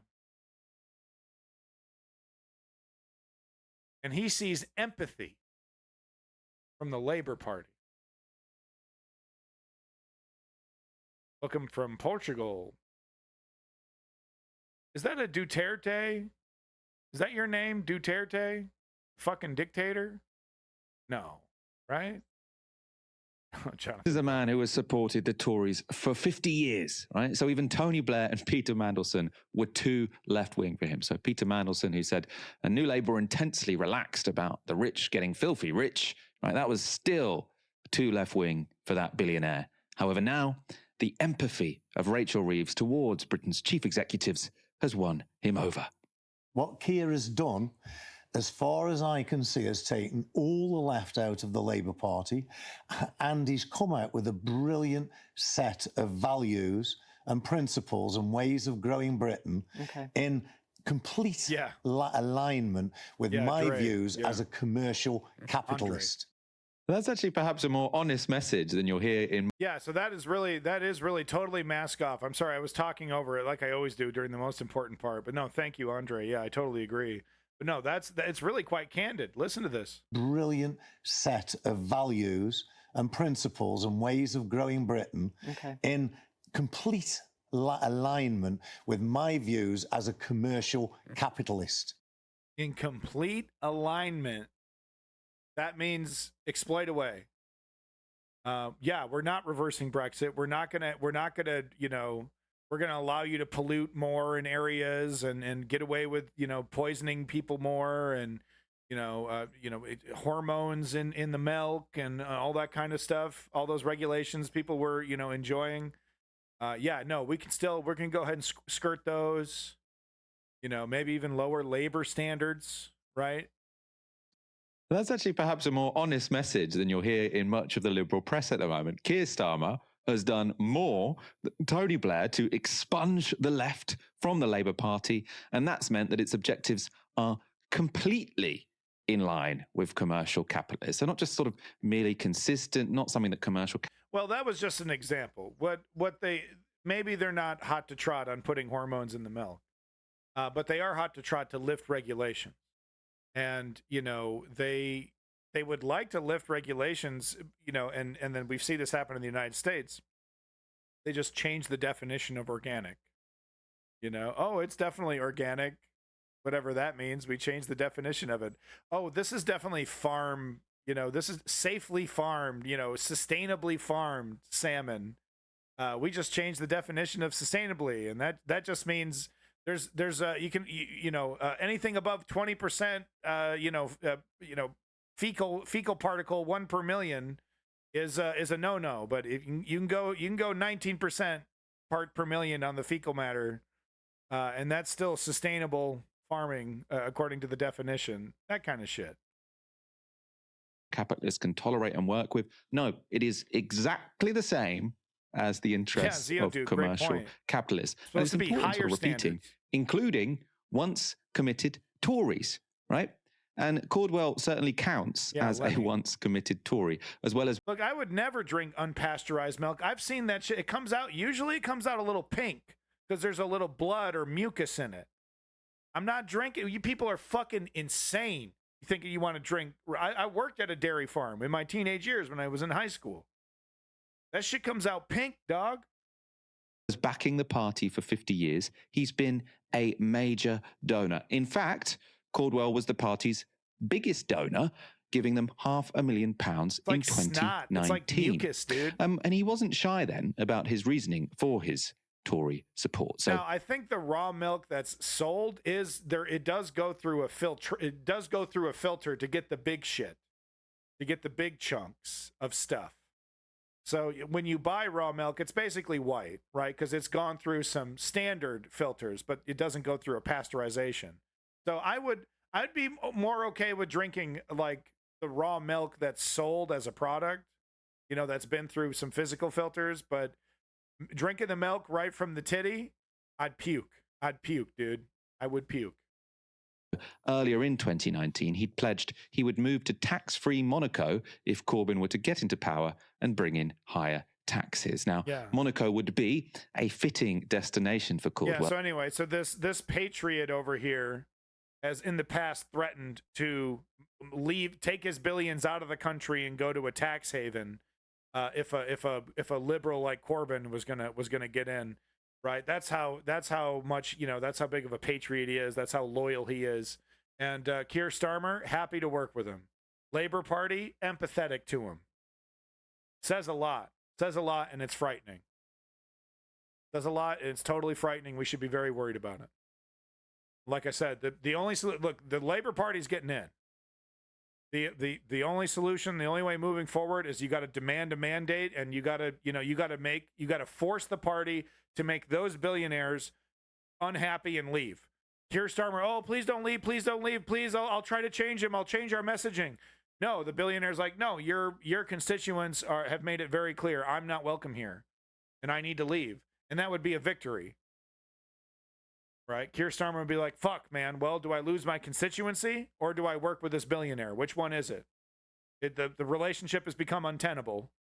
Now I have to make a decision here. Well, obviously, I want to stay in power. I want to keep my position, so I go with my constituency. That's democracy, folks. You got to get in there. Yeah, no, Corbyn, he lost for a very good reason, yada, yada. We're not talking about that. What we're talking about is a billionaire who supposedly, a patriotic billionaire. Oh, I bet if you asked him, are you a patriot? Oh, I love Britain, fucking tea and biscuits all day. Pip, pip, cheerio. right? But in the past, he's like, oh yeah, if you get someone in here who wants to tax me more, I'm going to leave. I'm going to take all my billions of dollars and leave and fuck this place, fuck you, and I'm just going to become a citizen of a different country. That's how big of a fucking patriot he is. That's what's being pointed out there. Not that Corbyn was a goddamn political disaster, but the political instincts of fucking Cornel West. That wasn't what we were talking about. Tories to slump to lowest number of seats since party's formation. New poll project. This is okay. When look, I got to give credit to my boy Leon, who came in here, like a month ago and was like, "This is looking apocalyptic for the Tory party." And I was like, I don't know, man. Come on, they'll be able to once the election actually heats up, people will be shaken from their stupor.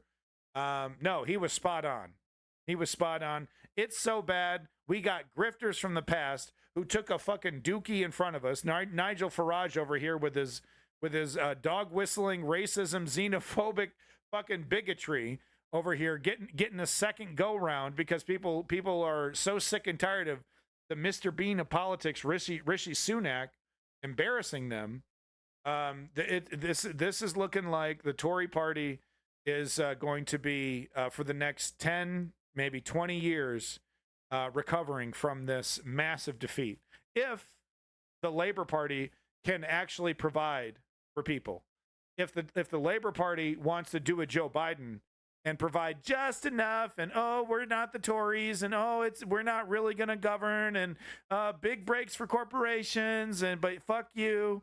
You're going to leave it wide open for the bad actors like Nigel Farage to come in, promise the stars and the moon again, bunch of populism, and kick your ass out with an even more extreme version of the right that you now have to deal with, right? So don't think for a second that Nigel Farage won't be, jumping on any opportunity to try and take more of this market share, to take over the Tory party. And man, God help you if you get him, because look what happened with the Tea Party and then into MAGA of the right wing in the United States. The neoliberals they just sat on their fucking hands and didn't really do anything about it. They had an opportunity with the Voting Rights Act, dropped the ball on that. They pretend to give a shit when they're fundraising, but when it comes to actual policy, well, okay, maybe we'll get them next time. We can depend on democracy. No, the fuck you can't. Anyway, get to it. This is pretty dismal. Well, this is the second of 3 super polls that we're doing with YouGov, and we can reveal today that Labour, according to this survey, is now on course for a majority of 200 seats at the general election. Now, that's according to this new projection from YouGov, which does suggest that the Conservatives would then slump to the lowest number of seats since the party was formed. Labour would have the second largest majority since the Second World War.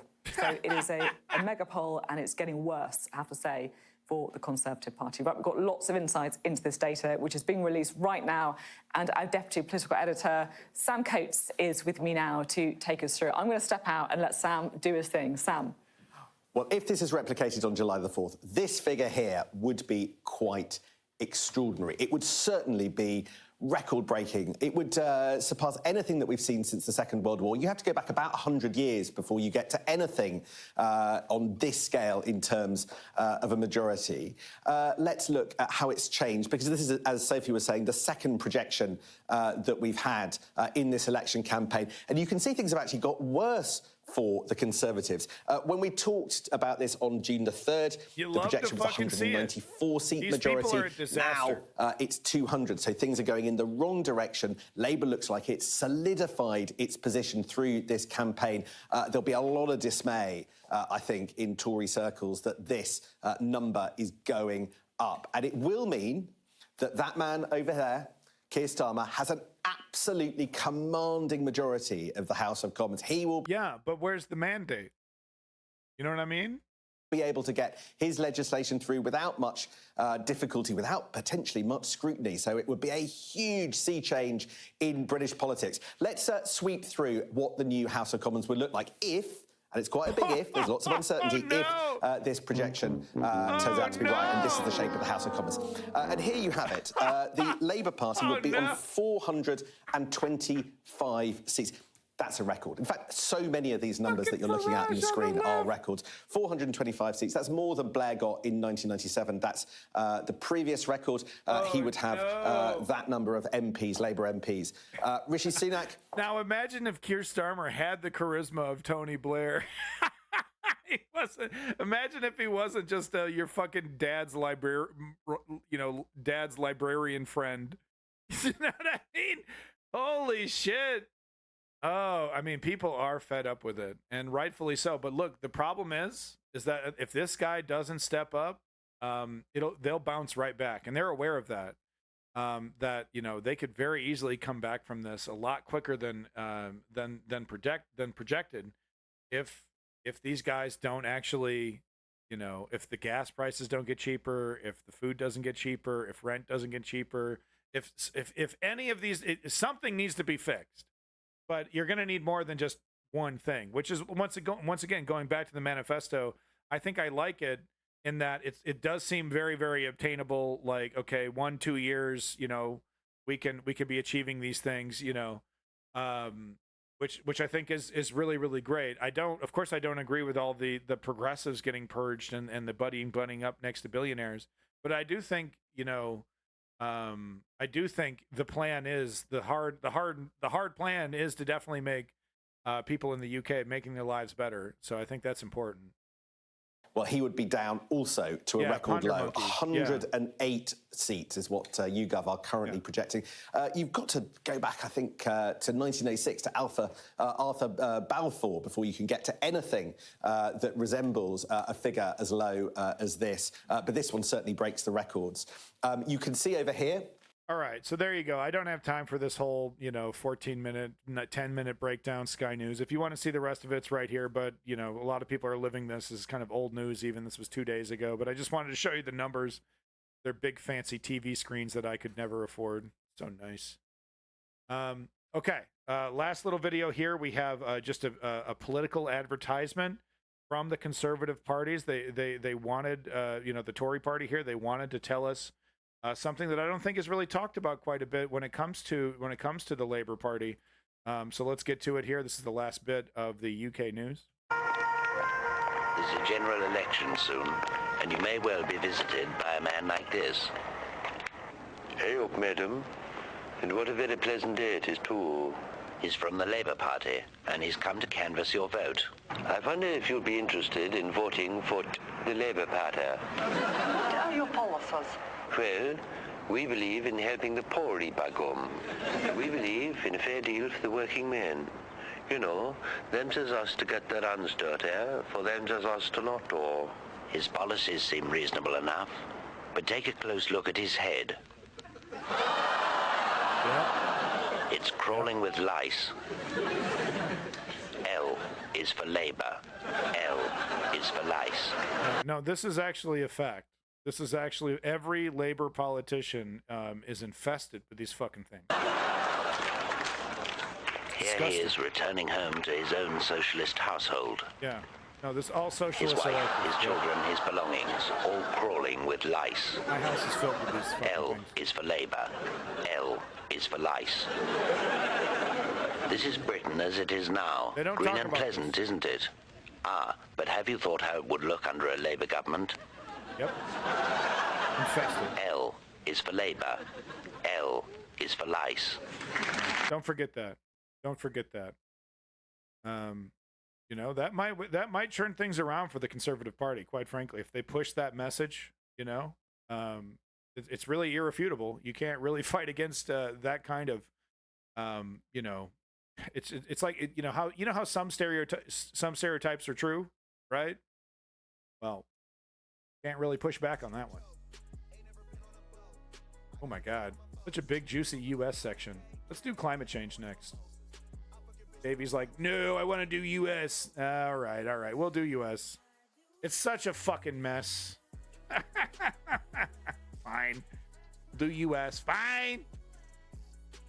It's a horrific mess in the United States currently. Sometimes I wish the right wing would just do their little race riot attempt and just get it out of their system, like a January 6th but bigger. You know, like a 3-4 month campaign where they lock shit down in a certain couple areas, you know, and then just get completely obliterated by the U.S. military after, you know, long elongated negotiations, you know. I don't really care. I just find UK boring. You found that boring? God damn, I'm sorry. I was really trying to spice it up for you, buddy. Davey over here. I'm not impressed. Heat wave will be killing the MAGAs. Shame we don't touch the betting scandal for the UK. We didn't touch the betting scandal. Oh yeah, the Tories betting win the general election. Yeah, it's just another kick in the shins for the Tory party. Yet another kick in the shins there. Yeah, sorry I didn't have time for it. Just, you know, yeah, I do. That did happen, though. Yeah, the Tories, the scandal is, if you don't know what's going on, the scandal is the Tory party was betting, okay, you know, about, okay, when are we going to be defeated? Which is, I don't know, fine. I don't know if that's a scandal, but whatever.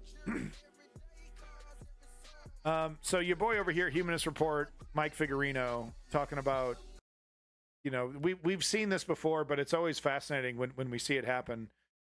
Mainstream media, corporate mainstream media, owned, of course, by fascistic conservatives, speaking in unison, you know, kind of convincing us, softly convincing us that we need, you know, we should go with fascism. We should have a dictator. You know, maybe Trump isn't the best choice, but he's definitely better than Joe Biden, who has dementia and he poops his pants and he's really scary and he's super old, and be scared and be scared. Meanwhile, our geriatric candidate, who's 2 years younger, he's much better. He's also threatening World War III now, but he's much better. So we've seen this before. Awkward older brother. Davey, you were so American exceptionalist, buddy. But anyway, so we've seen this before. I remember this was a big scandal during the Bernie campaign.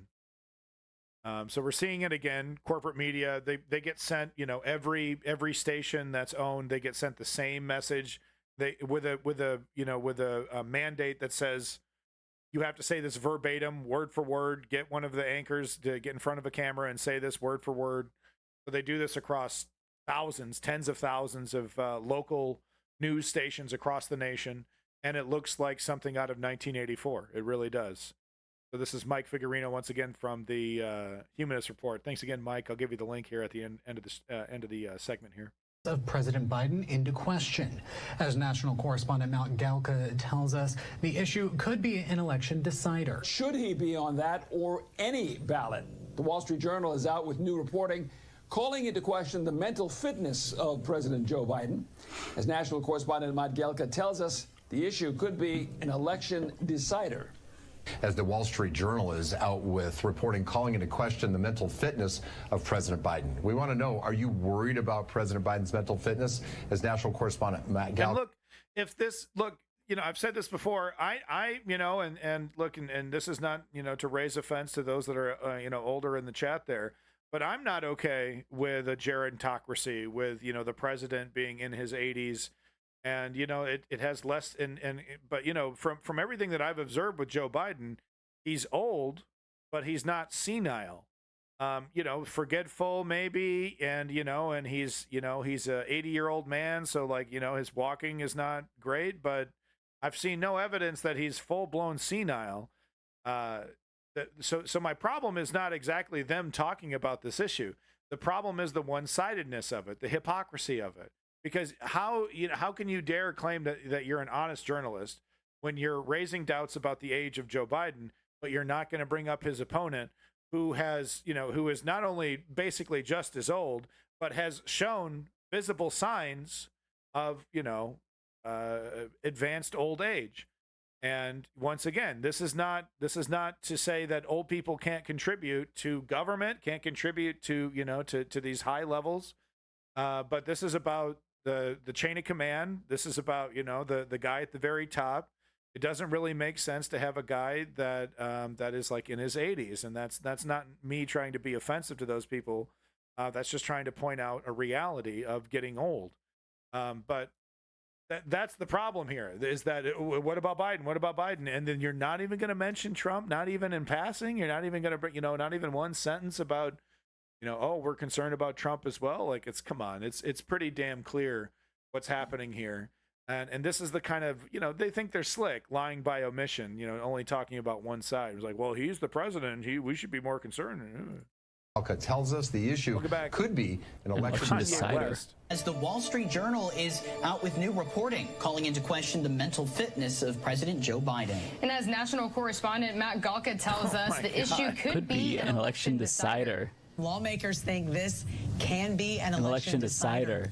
The Wall Street Journal is out with reporting calling. Hey, I heard on the news that this age thing can be an election decider. Hey, shut the fuck up and pack those fucking cornflakes on the goddamn shelf. We got 6 more boxes. Oh, yeah, sorry.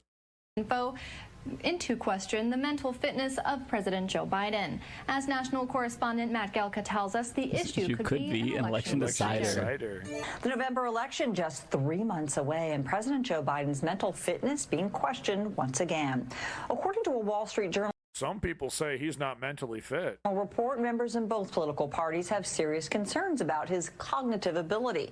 National correspondent Matt Galka has more on those concerns. The Wall Street you didn't say the line. With reporting calling into question the mental fitness of President Joe Biden. As national correspondent Matt Galka tells us, the issue could be an election decider. The Wall Street Journal is out with reporting calling into question. Young lady, Are you reporting Orwellian news on the news? Orwellian information on the news? I fucked that up. She looks 12, dude. I can't believe getting older. I'm sure she's like 25, but she looks so young. It's crazy. Question the mental fitness of President Joe Biden. As national correspondent Matt Galka tells us, the issue could be an election decider. A recent report. We got it memorized yet, folks? Are calling into question the mental fitness of President Joe Biden. National correspondent Matt Galka tells us the issue could be an election decider. In other news tonight, the Wall Street Journal is out with reporting calling into question the mental fitness of this shit is wild to me. As national correspondent Matt Galka tells us the issue could be an election decider. Wall Street Journal is out with reporting calling into question they're still going. the mental fitness of President Joe Biden. As national correspondent. 6 minutes long, so you get the fucking point. The rich people that bought up media, they didn't buy it because it was a big money maker. Like it was a big, juicy investment. We're going to make a lot of dough. They, as we've seen with Elon Musk's investment in Twitter, right? It's not about money. It's about the zeitgeist. It's about opinion, about manufacturing consent. By the way, Noam Chomsky might be on his deathbed. We'll definitely be reporting on that if that happens. But it's about manufacturing consent. That's all the right wing has is Biden's age. They don't really have much, do they? When it comes to actual substantive, substantive criticism of Biden.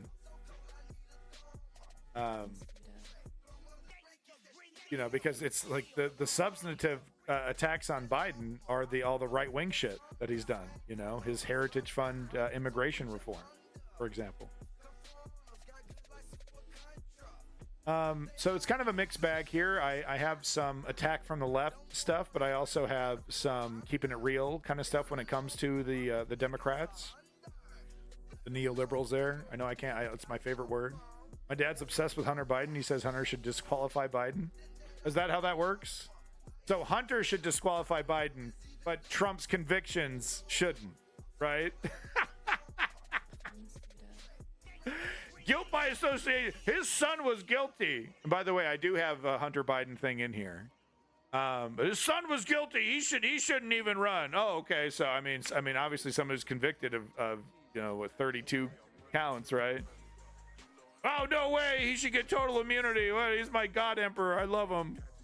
Actually went home from hospital yesterday. I hope that's a good thing, but he's old. Well, if when I want to go out, I'd want to die in my house, not in the hospital. So I'd be one of those guys. It's like, yeah, I know I'm about to kick the bucket. Take me home anyway. Are you going to stream the debate next week? You fucking bet. Bet. How you doing, honey? You okay? Yeah, you bet I'm doing it. Going to be streaming that debate. California to return historic amount of land to native tribes. So wanted to give props to the neoliberal Democrats who run California. Oh my God. Oh. Anyway, sandwich and a coffee. Isn't she the best? Thank you, love. I actually needed that really bad. He says they prosecuted Trump only because of political reasons, though he doesn't deny that Trump is guilty. He just thinks that a normal prosecutor wouldn't press those charges on a normal person. It's so funny because that's literally exactly what happened to Hunter Biden. Because like the Hunter Biden's crimes were like, you know, not, they were crimes, but they're not like go to jail or, you know, get wrapped up in a big ass deal. Like he got the book thrown at him, you know, and his daddy isn't going to pardon him either. His daddy isn't going to pardon him. So it's so funny that they're like the exact opposite. It's the exact opposite. My dream is to meet my demise by a jealous husband. Yo! Yo! Lenny is just, you better watch out. Hold on to your wives, folks. Lenny's in town. But no, just wanted to give props to the neoliberals out there in California. You know, there is a difference, you know, like, and we were talking about strategic voting a little earlier. You know, it's very important. We have to vote strategically. You know, until we can get, you know, ranked choice voting, when we're dealing with first past the post, we got to be smart. We got to have nuance about it. And yeah, that does mean we have to, even as, you know, hammer and sickle tankies that want fucking full-blown communism. Yes, that does mean you have to hold your fucking nose and vote for corporatists, you know, who claim to be left, who claim to be progressive, because the alternative is fascism. Do we really need to hit the MAGA fascism in full power and full swing with a dictatorship that never leaves? Do we really have to get there for people to really take what I have to say seriously about that? So no, strategic voting is important. There is a difference. Props to California over here, restoring a historic amount of land to native tribes. So I don't have time to read the article because I'm a lazy hack and fuck this. News Underground sucks. But here's the link. I wanted to start with a little bit of good news. Moving into our Boeing Watch. Boeing Watch time. Boeing Watch.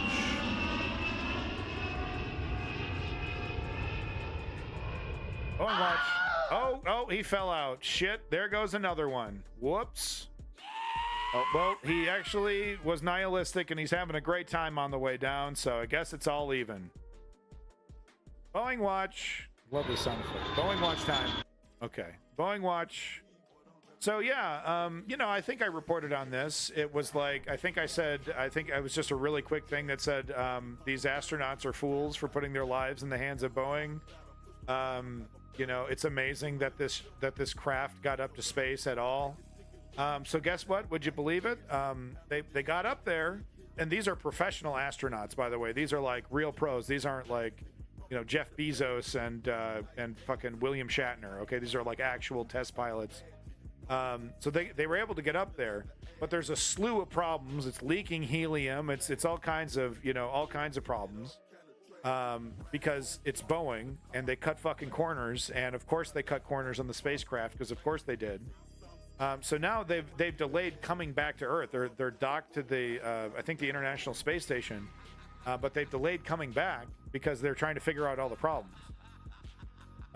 Which is like, yes, okay, this is a scandal on epic proportions. You know, not as big as the PFAS, you know, microplastic scandal, but way up there. Yeah, quick double tap. Yeah, did you see the story about 737 that gave me the 500 meters of crashing into a neighborhood? I didn't see that one. No, I saw the one about the jet engine lighting on fire, but that was because of a bird flew into it, which sometimes happens. And it's like, I'm not going to blame the Boeing for that because that can happen to any plane. But no, I did not see the story that you're talking about. Please give me the link. Anyway, really quick, Boeing Starliner spacecraft was set to mark its crowning achievement this month, ferrying 2 NASA astronauts on a round trip to the International Space Station, proving the long-delayed and over-budget capsule is up for the task. Starliner is halfway to that goal, but the 2 veteran astronauts piloting the test flight are now in a tentative position extending their stay aboard the space station for a second time while engineers on the ground scramble to learn more about the issues that plagued the first leg of their journey. Yeah, guys.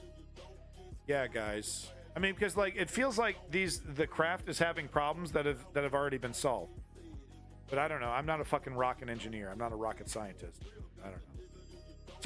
Starlight veterans Suni Williams and Butch Wilmore arrived at the space station aboard the Starliner on June 6th. NASA initially projected their stay would last about a week, but troubles the vehicle experienced en route, including helium leaks and thrusters that abruptly stopped working, have raised questions about how the back half of the mission will play out. Williams and Wilmore will now return no earlier than June 26, NASA announced on Tuesday, stretching their mission to at least 20 days as engineers race to gain a better understanding of the spacecraft's problems while it's safely attached to the space station. So, I mean, could you imagine, right? You're in this rickety ass, capsule developed by a bunch of, corrupt MFers who, are like killing whistleblowers and lowering quality standard. You're seeing all this information. Maybe you're not. Maybe you're avoiding it. But then you actually get in the craft. You're flying up there. It's riddled with problems. You barely squeak it into the International Space Station. You get there. You survive. And now, the nerds back on Earth are desperately trying to figure out all the problems that you're going to have to fix before you actually go. Right, so they're probably just going through all these different problems and trying to fix them as much as possible. But then your ass is going to have to get in there and take this bitch back home. I'm telling you, man, the stupidest thing these astronauts have ever done in their life, they're probably geniuses, but the stupidest things that these astronauts have ever done in their lives is putting their trust in Boeing. I hope to goodness gracious that Boeing's corruption doesn't get these two heroes killed. It's fair to say you're an astronaut, you're a hero. I think it's fair to say, right? Or maybe it dove 500 feet. Another one? No. Okay, so this is Davies' link over here. I got a couple Boeing Watch articles here. Boeing Watch. Southwest flight heading for Oklahoma City dives to 500 feet above neighborhood. Whoops, that is the wrong fucking button. Low altitude pass rattles residents of Yukon, Oklahoma. So, the two disasters that happened because of the firmware update was, it just, the pilot had no control over it, and apparently it moved the yoke all the way down, right? And just, it caused the plane to go into a straight dive.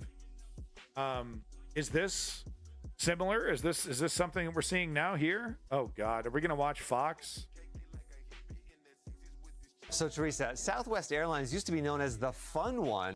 All right, let's do it. All right, grab your barf bags, folks. We're gonna enter Foxland.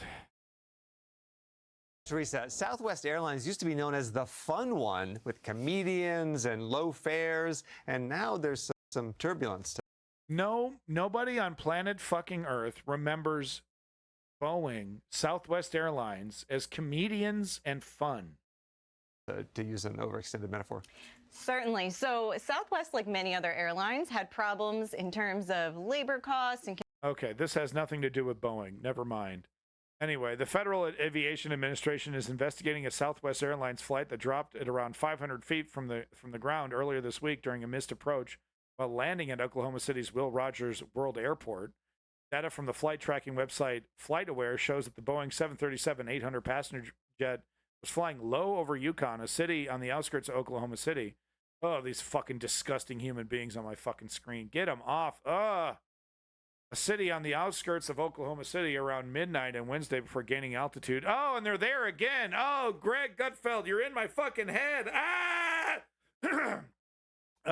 Southwest 4069 low altitude alert. You good out there? An air traffic controller was heard asking the pilot, according to the Oklahoman.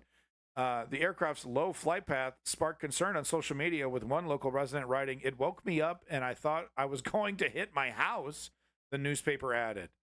Yeah, that's what you're thinking? You're gonna hit your house? You're dive bombing in a fucking commercial airline. That's what's going through your head? Gee, I hope I don't hit my house. That's amazing what the human brain goes through when it's going through trauma. Bile-inducing. I can't even look at it, dude. Yada, yada, yada. Safety, safety, safety. Okay, so interesting. So they've launched an investigation. Southwest is following robust safety management. Yeah, okay, sure the fuck you are. Sure the fuck you are. Because you know what needs to happen? $1 trillion needs to be spent so that every Boeing airplane that's currently being flown, you know, can be checked, taken apart, bolt by fucking bolt if necessary, to make sure that these planes are actually, you know, in working order. And yeah, I understand that's expensive and time consuming. I don't fucking care, dude. You want to get on one of these goddamn jalopies? Oh, yeah, no, I'm okay. I'm a suicidal nihilist. I think it's really cool to let billion-dollar corporations put us in direct danger. Well, then fuck you. I don't want that. I love how the straw men I create are perfect for my argument. Anyway, interesting article there. We're not done. More Boeing Watch. It's Boeing Watch time, folks. Boeing Watch. Boeing crash families demand record $25 billion fine. Families of Zoidberg, families of victims in 2 Boeing 737 MAX plane crashes have asked for prosecutions and a fine of $24.8 billion for the, quote, deadliest corporate crime in U.S. history. The family's lawyer, Paul Cassell, said the amount was, quote, justified and clearly appropriate given the enormous human costs of Boeing's crimes. In a 32-page letter seen by the BBC, Mr. Cassell said that the U.S. government should prosecute those leading the company when 346 people were killed in 2 crashes. So this is the firmware crashes that I'm talking about. Very similar behavior. Like I said, the plane, you know, the pilots, you know, flying along and then, whoa, oh, we're all going to die. And they did. And it happened twice. And apparently they needed to fix, you know, they needed to do a firmware update. Fucking software update. Yeah, Lenny, you would think. No, because there's a desperate attempt to sweep this all under the rug and, you know, get right back to it. Pretty obvious what's happening here. This is wildly inconvenient for everyone involved, and everyone would just like to see it all go away. Meanwhile, it's like, you know, they're like, you know, they're putting fingers in the dike there, fingers everywhere, and, you know, there's just holes are popping up everywhere. It's like Lucy with a conveyor belt, you know, they're shoving, you know, confectionaries in their fucking shirt over here. They don't know what to do. Welcome back to Israel. Boeing building planes, brain dead noise, Boeing silencing whistleblowers. Yeah. Boom. Yeah, we got something about the whistleblowers coming up next. Yeah, so anyway, families are trying to sue. We'll see what happens there. The U.S. government's probably going to do everything in their power to shield Boeing because of their relationship. But I don't know, man. That's what I'm saying. It's like the status quo is not good enough on this one. This is a scandal. Makes you wonder if the 214 disappearance of the Malaysian, yeah, may have been early warning about Boeing. That plane was a Boeing 777. Yeah, totally. Absolutely. I'm telling you, every Boeing aircraft that's in the sky needs to be fully investigated. And if you got to take it apart bolt by bolt to do it properly, that's fine. Oh, that's going to cost me a lot of money. I don't fucking care. I can't stress how horrific it is to die in an aircraft, in an air, you know, in a commercial aircraft. I can't stress it. Okay. I won't get into the details, okay? But look into a documentary about how they, you know, it's, you know, when they're cataloging an aircraft, you know, they don't, they do it by the body part. Oh, this person's leg. Oh, this person's arm. Oh, we got a torso over here. I don't care how much it costs. Okay? I really don't. Yeah, that's your only Davey. Yeah, well, you die quick. Yeah, well, great. Can we crash into one of these executives' mansions? What's as horrific as dying of a submersible? Yeah, I was thinking of that. I was kind of thinking about that, but that's you know, that was instant. That was, you know, that was as instant as a bullet to the head. That's submersible. Dying in an air, you know, you got time to piss your pants, you know, as you're going down in flames, you know, before you hit the ground. So it's definitely worse. So talking about the Boeing whistleblowers, I know it happens, quote unquote. Boeing chief admits the company has retaliated against whistleblowers. So the motherfuckers are just literally admitting this shit. Just literally admitting this shit. Oh yeah, we go after him. Yep. Let's see what this clip is. I didn't actually preview it. Let's see what this is. I'm curious. Oh, I am proud of my resilience, of my resourcefulness, Yeah. my optimism, and I Yeah, believe supermodels are so finding resilient. purpose in everything I do. That's so tradition. That's so. This watches. whistleblower, Sam Mohawk, is one of a dozen who have come to us in recent months, and his allegations are extraordinarily serious. He is saying that Boeing used non-conforming parts. Those are parts that are defective or damaged or undocumented and mistracked in airplanes, installing them, and then lying to the FAA about how it was storing those non-conforming parts. This kind of violation of trust is part of a pattern, a broken safety culture at Boeing. Look at her face. The company promised it would turn around that safety culture after the two crashes that occurred in 2018 and 2019. There was a deferred prosecution, as you Lenny, recall, on the condition that Boeing, in effect, improved its performance on safety and reliability. But as Sam Mohawk reports, the company seems to have continued to put profits and production speed ahead of safety and reliability. And This is a catastrophe. his account How many of more the people gotta retaliation die? against him is particularly chilling. The pressure that was Oh, yo, he exerted burped, on him dude. Gross. He fucking burped. Let's get that again. He fucking burped. and reliability. And his account of the retaliation against him is particularly chilling. The pressure that was exerted on him to stay silent. They have a program called Speak Up. Well, he was told to shut up. And the pressure on him ultimately resulted in threats of termination. And that's one of the reasons why he's come forward. And we've had 2 quote unquote suicides. All right, so there you go. Senator Richard Blumenthal on Tuesday gave a hint about how many Boeing whistleblowers there are. Quote, "We have more than a dozen whistleblowers by this point, and we encourage more to come forward." Yeah, I bet you do. Senator said early in the hearing. Second here.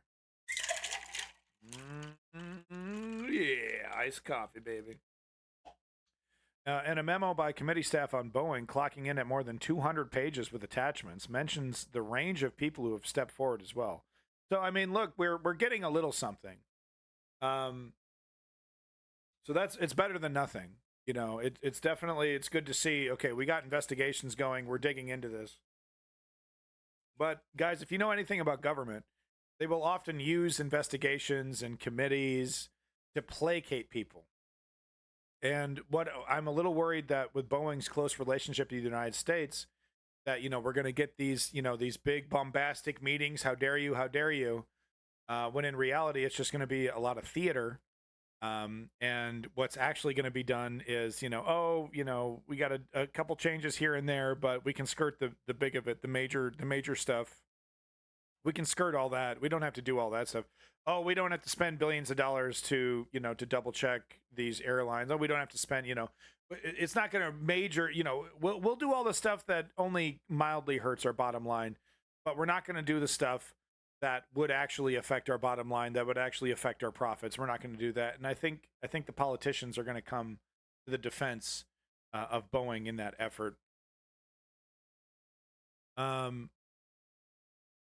Quote unquote here, just the last little bit. Since opening the inquiry, the subcommittee has received outreach from additional whistleblowers in the aviation industry, including individuals with firsthand knowledge of Boeing's operations and policies, who have come forward with new information about additional safety risks stemming from Boeing's manufacturing practices. The memo reads, quote, "Some whistleblowers who have come forward to the subcommittee wish to remain anonymous, but others have spoken out publicly or are willing to have their stories be public for the first time." And I can tell you one thing, guaranteed, if the Republicans get into office, if Trump gets into office, all of this goes away and Boeing can kill as many people as it wants. Mark my words on that one. Moving on to the next story here. Oh no, we're still on Boeing watch, actually. Yeah, okay, last one before we get to Hunter Biden here. Just real quick on the Hunter Biden shit. We're not going to dwell on it. But this was an amazing video from More Perfect Union interviewing some of these whistleblowers, getting an eyewitness account on what the hell's happening. So yeah, last little bit of Boeing watch here. A Boeing watch video. Whistleblowers right here telling us exactly what the problem is. And, you know, is this problem really going to be addressed? I don't think so. I think the government and Boeing are going to actively cover this up with the goal being set of minimizing the amount of financial obligation that Boeing is gonna be forced into paying to actually fix these planes. They're not actually going to be fixed, but they're going to be fixed just enough so that there isn't, you know, maybe hopefully there isn't any major issues, but it's going to leave enough of a gap there. Maybe some of them will, but, you know, it'll happen maybe once a year and we can minimize, you know, we can PR, smooth over it. You know, we can have the media not talk about it. It's, you know, it's like we know there's a certain amount of death. We know there's a certain amount of damage that we're going to do. But as long as we're in that threshold, we can handle that. But if things get out of hand like they are now, that's going to affect our bottom line. I think the politicians are going to be helping, left and right, are going to be helping Boeing do that. But hey, I could be wrong. Maybe Elizabeth Warren will wake up from her coma defending Joe Biden and actually do something worth a damn. Right? Where's my button? Nope, that's the wrong one. There it is. That was a joke. Our members are angry about this. This morning, new concerns about quality control at Boeing. It's driving us together, a unified membership over the future of this company. There are issues around the safety culture in Boeing. Their priorities have been on production and not on safety and quality. We love the Boeing company. We just don't appreciate the people that are making short-term decisions that have destroyed some of the things that we hold dear. Boeing, the storied American airplane manufacturer, is experiencing extreme turbulence after years of corporate mismanagement. At the core of the problem is the way that Boeing treats its 32,000 unionized workers in Washington and Oregon. Now those workers, members of the Machinists Union and in contract negotiations for the first time in 16 years, are making a bid to save the company. And we all try to put out the safest product and most quality product that we can. A lot of these decisions that are coming down, unfortunately, are coming from upper leadership that are pushing production over safety, over quality. They want the airplanes delivered as fast as possible, and we're trying to do it as quality as possible. They have focused solely on stock price, and I know that's important, and profitability is important, but they have pushed principles that have undermined the safety and quality of our manufacturing system. A recent FAA investigation found deep flaws in Boeing's quality control process. One of its plane lines has been grounded. Good transition, Airlines are jumping ship, and travelers are wary. It's all a product of a long-running issue. The wages that they pay are comparable with McDonald's, right? There is a big turnover rate, and so a lot of people won't stay there very long to gain the knowledge and the skill set, and that knowledge and skill set goes a long way as far as building the airplane, quality, safety, things like that. And that's fine if you're running a software company and you're making you know, an application that checks your dick length. Okay, no one's going to be tripping when the hedge fund manager or the asset guy comes in and liquidates everything and, you know, kicks out all the gray beards and gets rid of all the institutional knowledge of a company and replaces it with a bunch of cheap labor, and a lot of that knowledge isn't transferred over. Yeah, that's perfectly fine with your dick rating application software. But then you apply those principles to the aviation industry, and you're going to get people killed. And then they go, yeah, okay, well, I'm a sociopath and I like money more than human beings. Let's do the math on how much damage I'm going to do versus how much I can get away with. And let's continue to cut corners. Well, let's only cut enough corners so that I have that buffer zone. Oh, a couple tragedies every 5 years or so, whatever. That's fine. People won't blame that on the Boeing stuff. They'll just think that that's an anomaly, and they won't connect the dots back to my leadership, back to the decisions that I made to cut these corners. None of that will ever happen. I'll be protected in those decisions, right? And limited liability and all that. So that's the problem here, man. Is that these suits that come in, they're used to being a Mitt Romney for a pharmaceutical company, and like I said, gutting the labor and gutting the knowledge base. But then they apply those principles to aviation, and all of a sudden now they're making crappier fucking planes. They've enshittified the aviation industry, and now we're starting to see the result of it. I said every billionaire ever. Exactly, Tisreal. And yeah, Borderline Feline. This is actually a Kickstarter exclusive I got for supporting the Toe Jammin' and Earl 4 Kickstarter. Inside the top secret negotiations to learn how workers plan on rescuing the aerospace giant while winning the wages and benefits equal to their hard work and expertise. I love Toe So Jammin' at and Earl. Boeing, I am currently a safety coordinator. Before that, I was an electrical installer in the 767 program. When you have something that you want to fix and you know that you have a better solution and you get pushback, that is frustrating.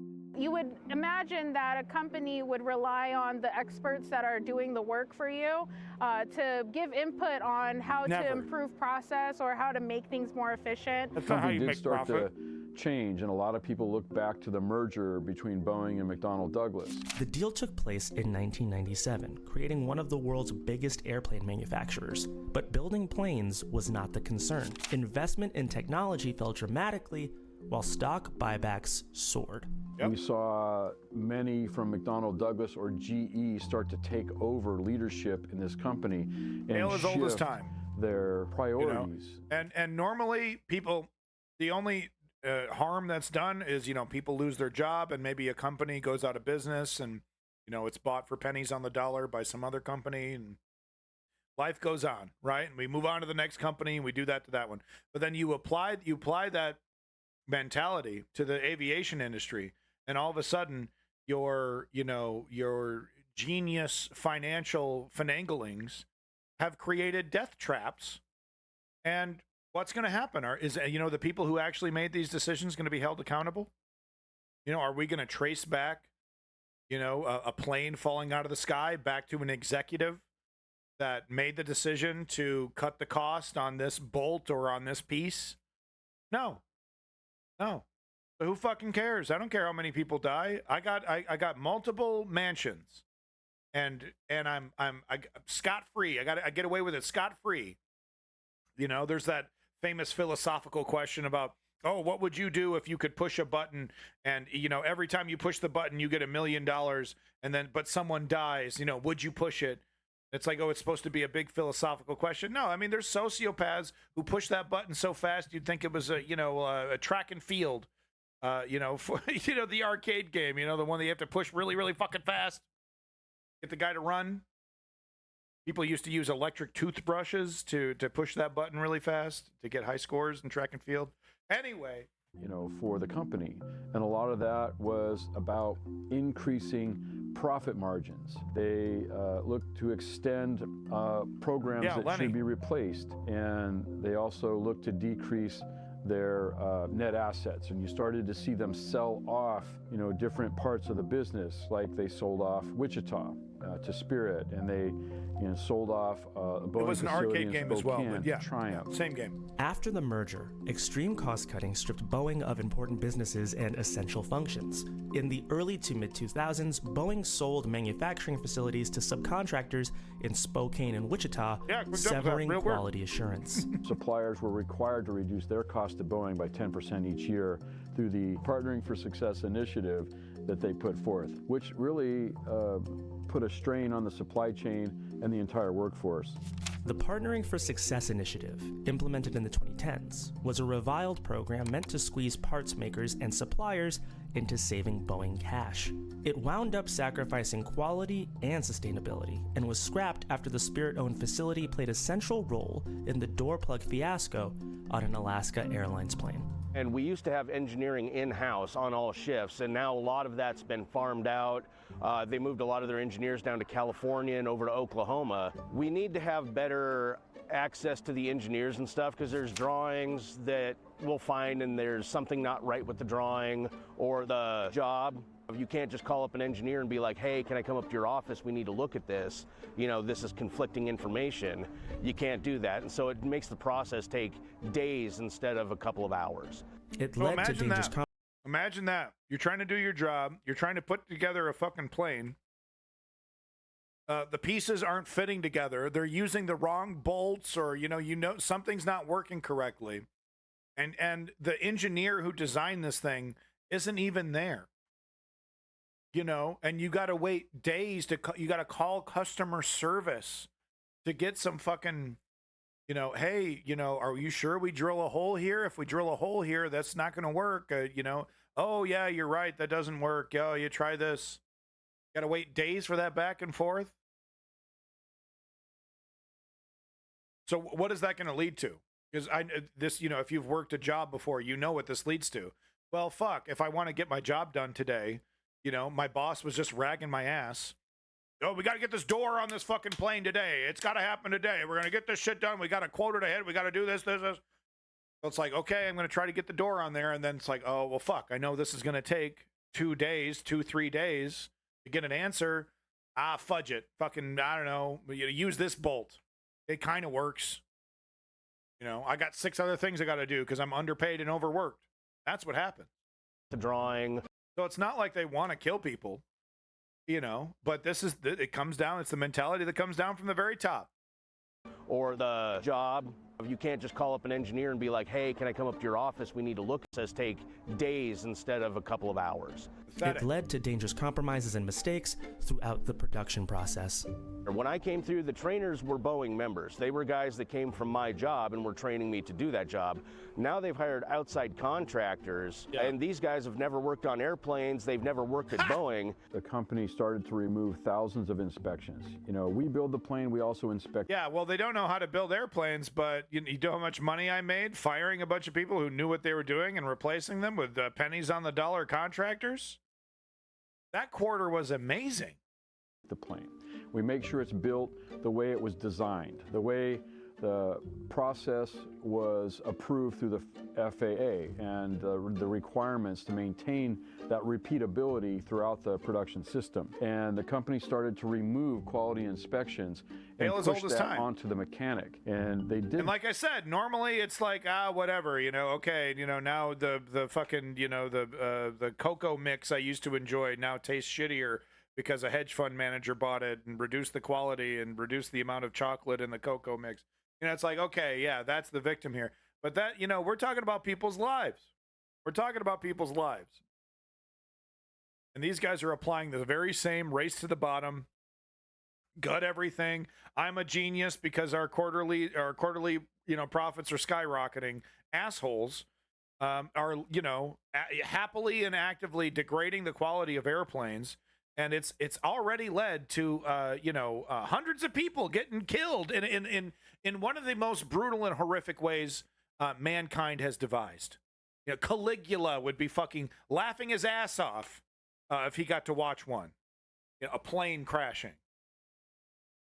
Anyway, that's the end of Boeing Watch. Hope you enjoyed it.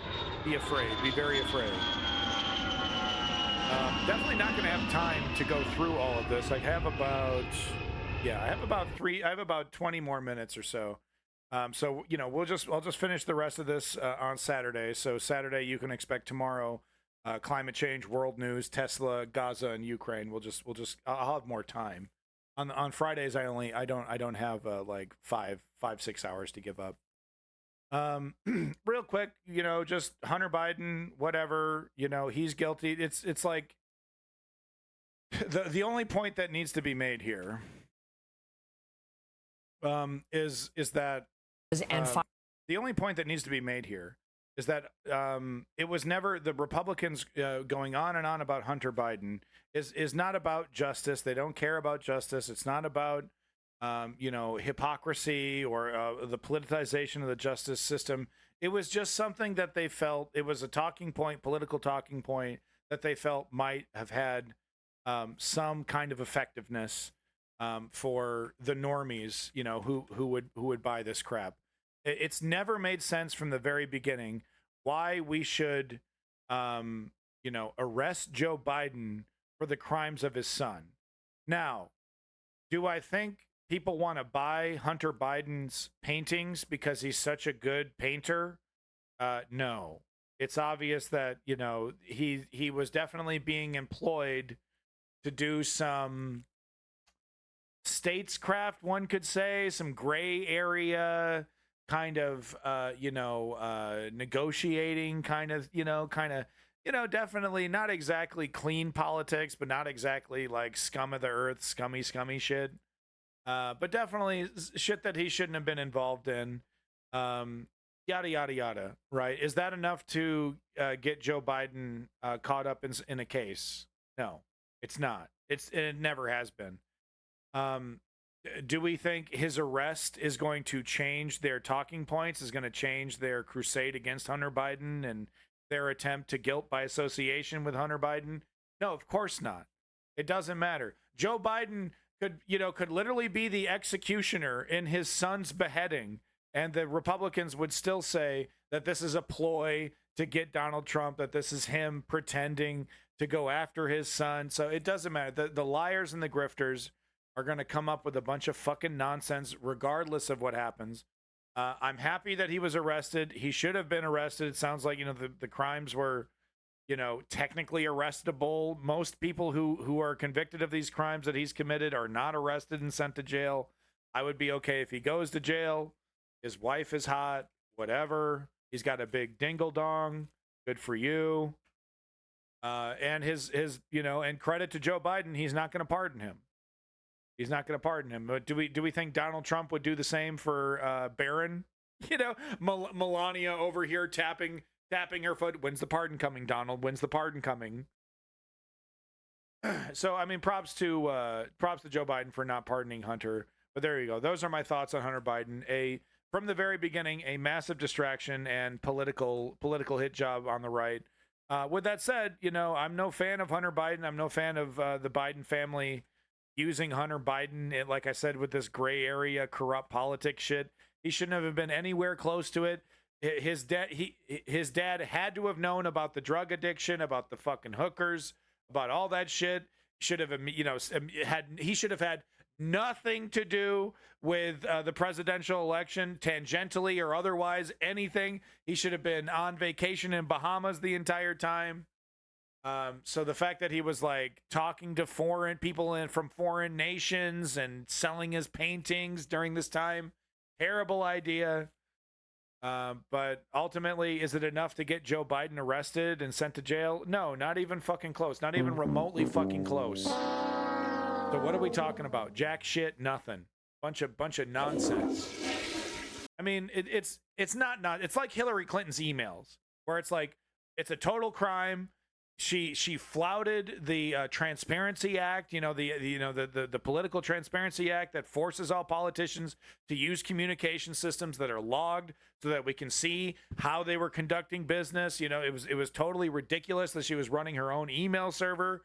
She should have been, you know, the full force of the law should have gone after her. Is that enough to like send her to the gulags and lock her up and I don't know, you know, hang her off the fucking, you know, Statue of Liberty? No.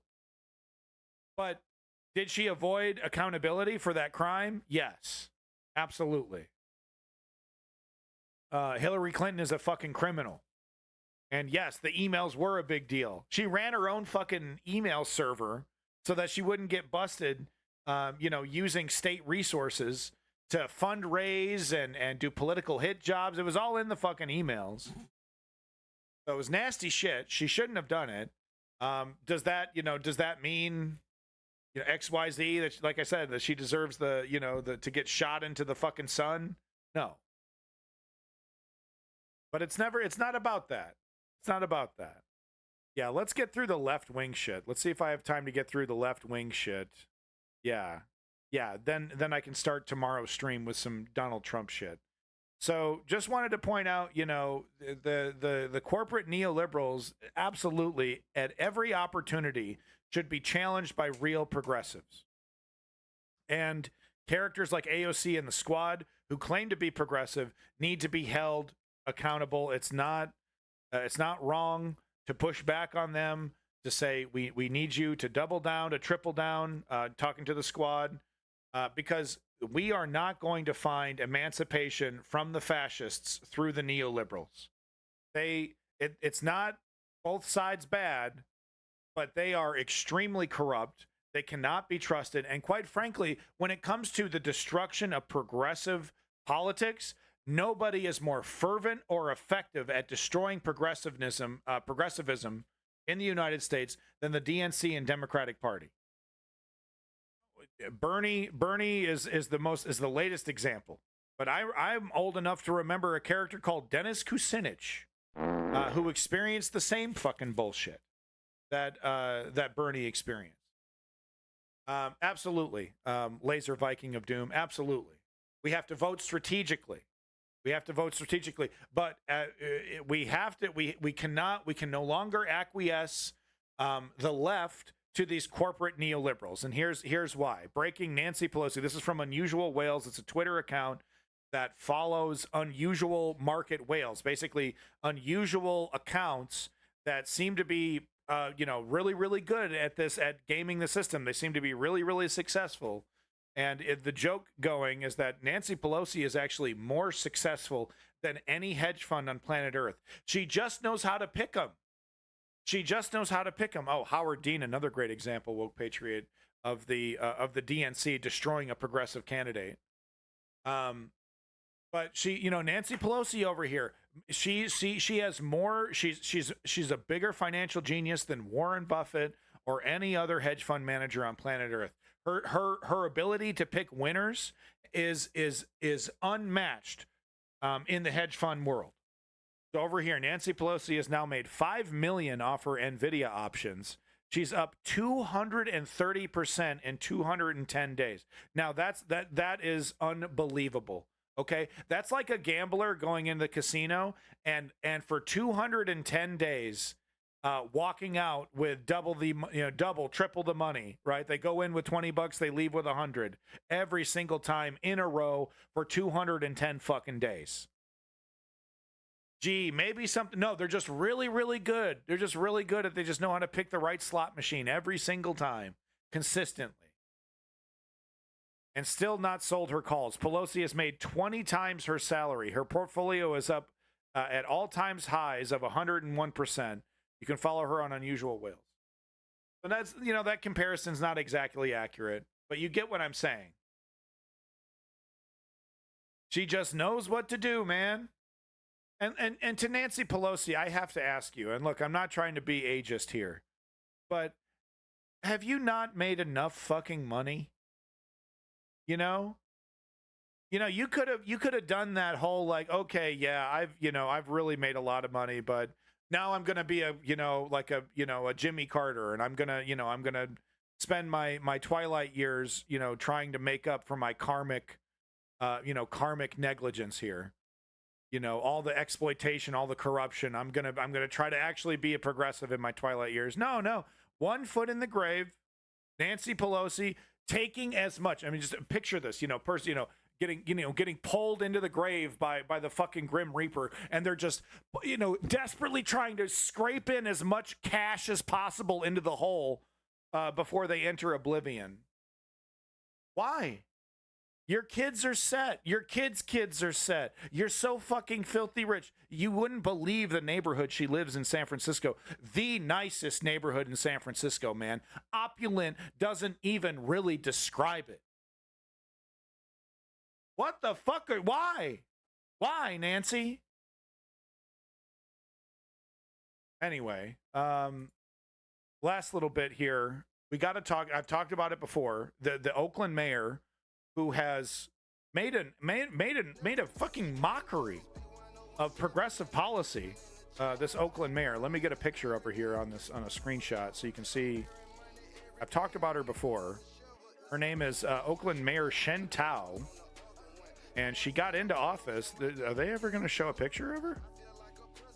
But she got into office, on a bunch of progressive, treating people humanely. We're gonna fix the homeless issue by decriminalizing drugs and treating people humanely and getting people out of poverty. Let's see here, yeah. So like we're gonna do these progressive policies. So she gets into office. She immediately does the decriminalization part, right? And COVID happens as well. So that, COVID kind of mixes things up a bit where there was like, well, we can't really enforce things in the way, right? But she, COVID helps. And then she kind of continues with these decriminalization policies, but then doesn't do the reform that, doesn't spend the money to help getting people back on their feet. The billions of dollars that needs to be spent and invested properly into, okay, so we're no longer treating drug addiction like a crime, and we're okay, and then you can get out of jail early, I guess, for that kind of stuff. But then they're just plopped back out on the street. Okay, well, you can go to the church, or you can go to this other, underfunded agency that barely has time for you, especially if you're a man, and especially if you're on drugs. So, so this mayor gets in here off all these progressive, a neoliberal over here, using the language of progressivism, promising humane policies, gets in here and makes progressives look like complete fucking idiots. Because like because it's like all you want to do is get in here with your woke policies and just let people steal from other people. You just want to make crime legal, and it's like, no, that's not the goal. But when you half-ass it, when you only do the easy part, which is change a law that says, okay, for crimes under X amount of dollars, you don't go to jail. So you do that part, but then you don't do anything about the economic and class issues that would drive a person to commit petty theft. It's not because they like crime that they're dipping into vehicles, breaking into the fucking vehicle and stealing the contents. It's not because they really like doing it. It's because they're junkies, they're hard up, there's no hope, there's no future. And all you've done is just make it easier to live that disgusting life cycle, right? Of stealing from people, getting a little bit of money, doing drugs, and cycle repeats. You've just made that easier. And you claim that's progressivism, right? You did that all under the auspices of progressivism, in your campaign. Oh, I'm the humane one. We don't listen to the conservatives who just want to throw everybody in jail. There's a better way. There's a new way. So all you've done is allow for conservatives to come in and say, there's one place where I know that gets the job done. That's El Salvador, and they did it with a massive police state and dragnet that just revoked everybody's rights and scooped them up and into a massive prison. That fixed the problem real quick. That's what this charlatan has done. So on top of all of that, now we're hearing about how this so-called progressive has been stealing money and is being investigated by the FBI. Locking her house down and pulling documents out. And she's, it's all under the guise of progressivism. It's disgusting. And quite frankly, progressives need to do better. We can't allow ourselves to be suckered in. But, this stuff is going to happen. People are liars. People are convincing liars. This stuff is going to happen. We can't allow this to stop our movement, to stop the progressive movement. But we do have to do better. We have to acknowledge our mistakes. We have to say this person wasn't a progressive. This person used the language of progressivism to get into charge, to get into office, to take charge. And they completely failed. They did not implement progressive policies. They implemented half-assed, pretend progressive policies that don't actually address the issues. Yeah, Fetterman. I mean, that's a whole other can of worms right there. I mean, Jesus Christ. I mean, what do you say about that guy? What the fuck do you say about that? Right? He's around telling everybody, "Oh, I bumped my head and now I'm a conservative." For real? And we start with that breaking news happening right now in Oakland. The FBI has raided a home associated with Oakland Mayor Sheng Thao. Within the last hour, agents left carrying boxes. You see them right there. The last time I was talking about this mayor, I didn't talk about it. I almost forgot to bring it up. The last time I was talking about it, there was a whole recall. I guess she won the recall, but there was a whole recall against her about how, yeah, you're not only not fixing the problem, you're making it actively worse, and there doesn't seem to be any kind of actual plan. And by the way, you're spending billions of dollars doing it, by the way. Out of the home, and sources are now telling ABC 7 News this may be a part of a larger raid involving several other locations across the city of Oakland. Thanks for joining us on this busy news day. I'm Julian Glover. And I'm Kristen Z. The home associated with Mayor Sheng Thao is on Maiden Lane in Oakland, just off of Highway 13, and that's the Mormon Temple, or near it. And that's where ABC 7 News reporter Lena Howland is. She was one of the first reporters there this morning. Lena, we know you've been working the story throughout the morning. What have you been hearing so far about the purpose of this FBI raid? You don't see him there, right?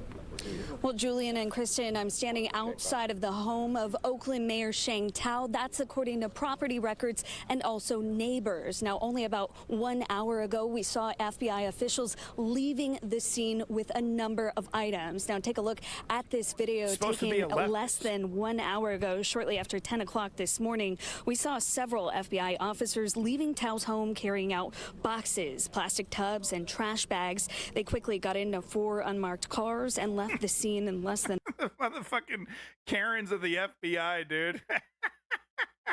I like it.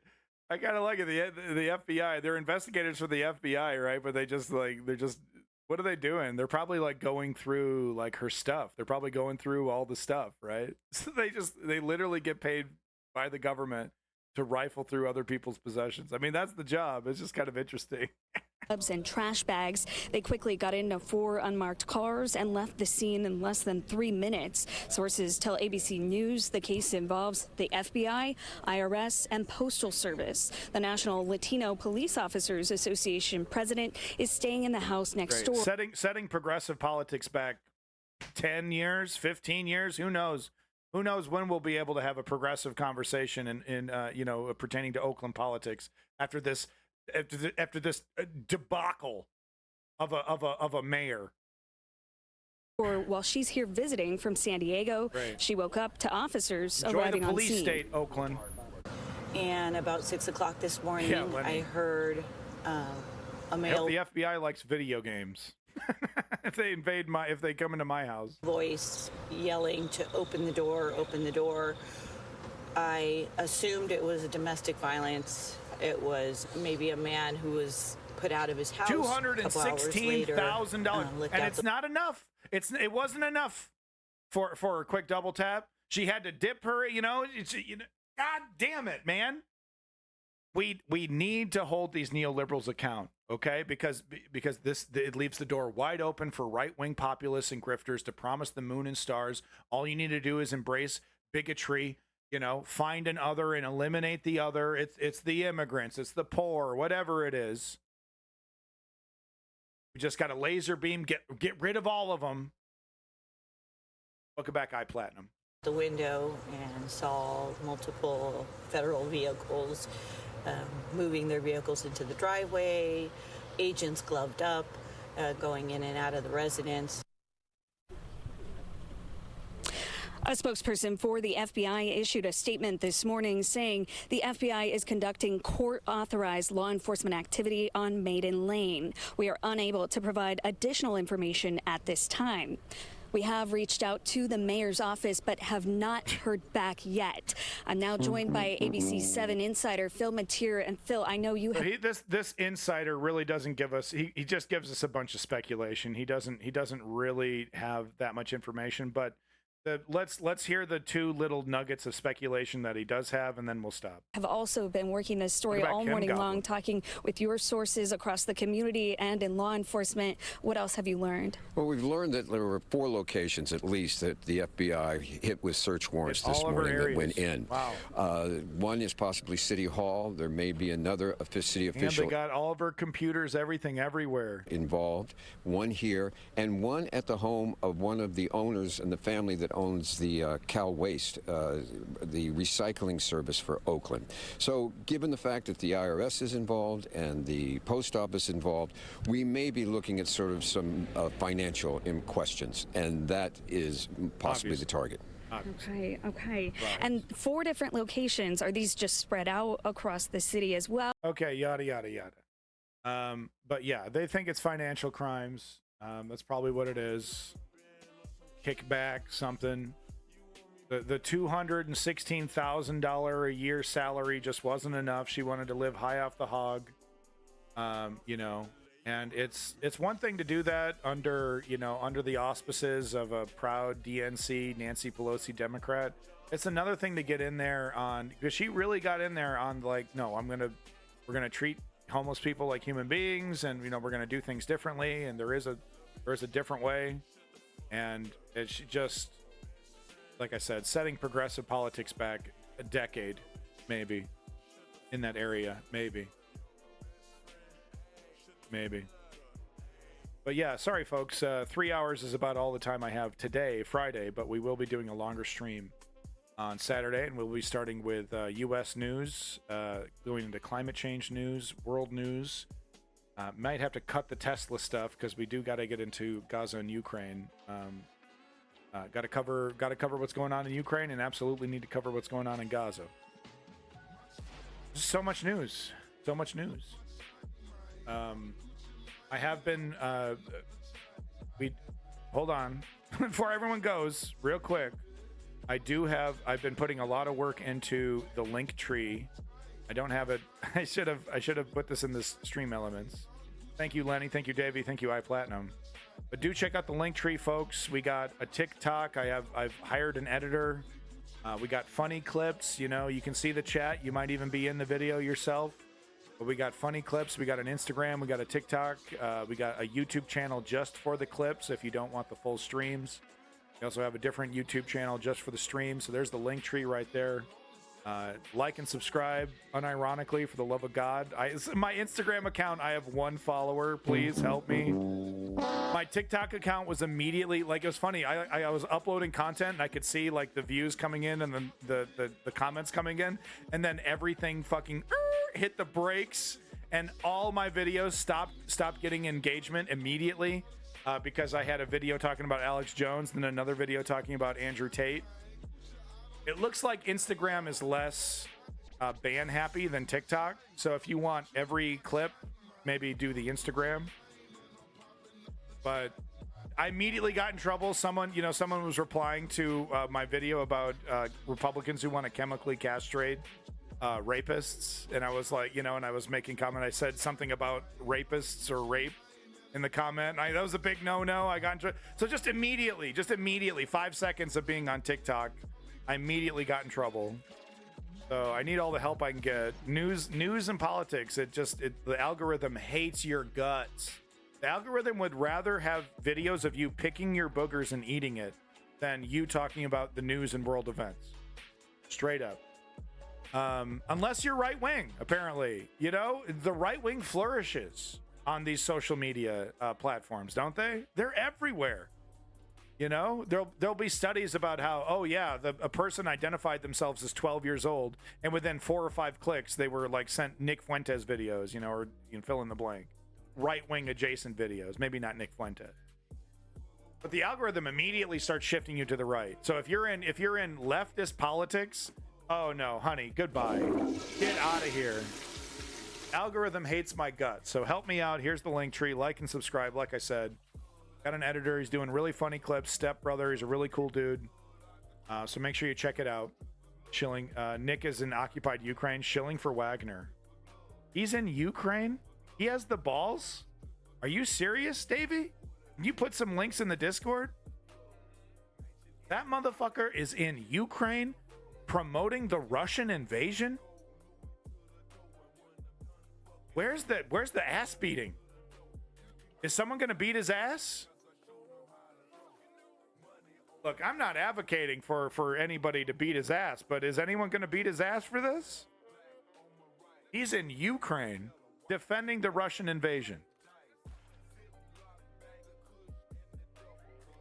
Where's the ass beating? I'm sorry, where's the ass beating? Here, look. I have live video of Nick Fuentes promoting the Russian invasion in Ukraine. Hold on one second.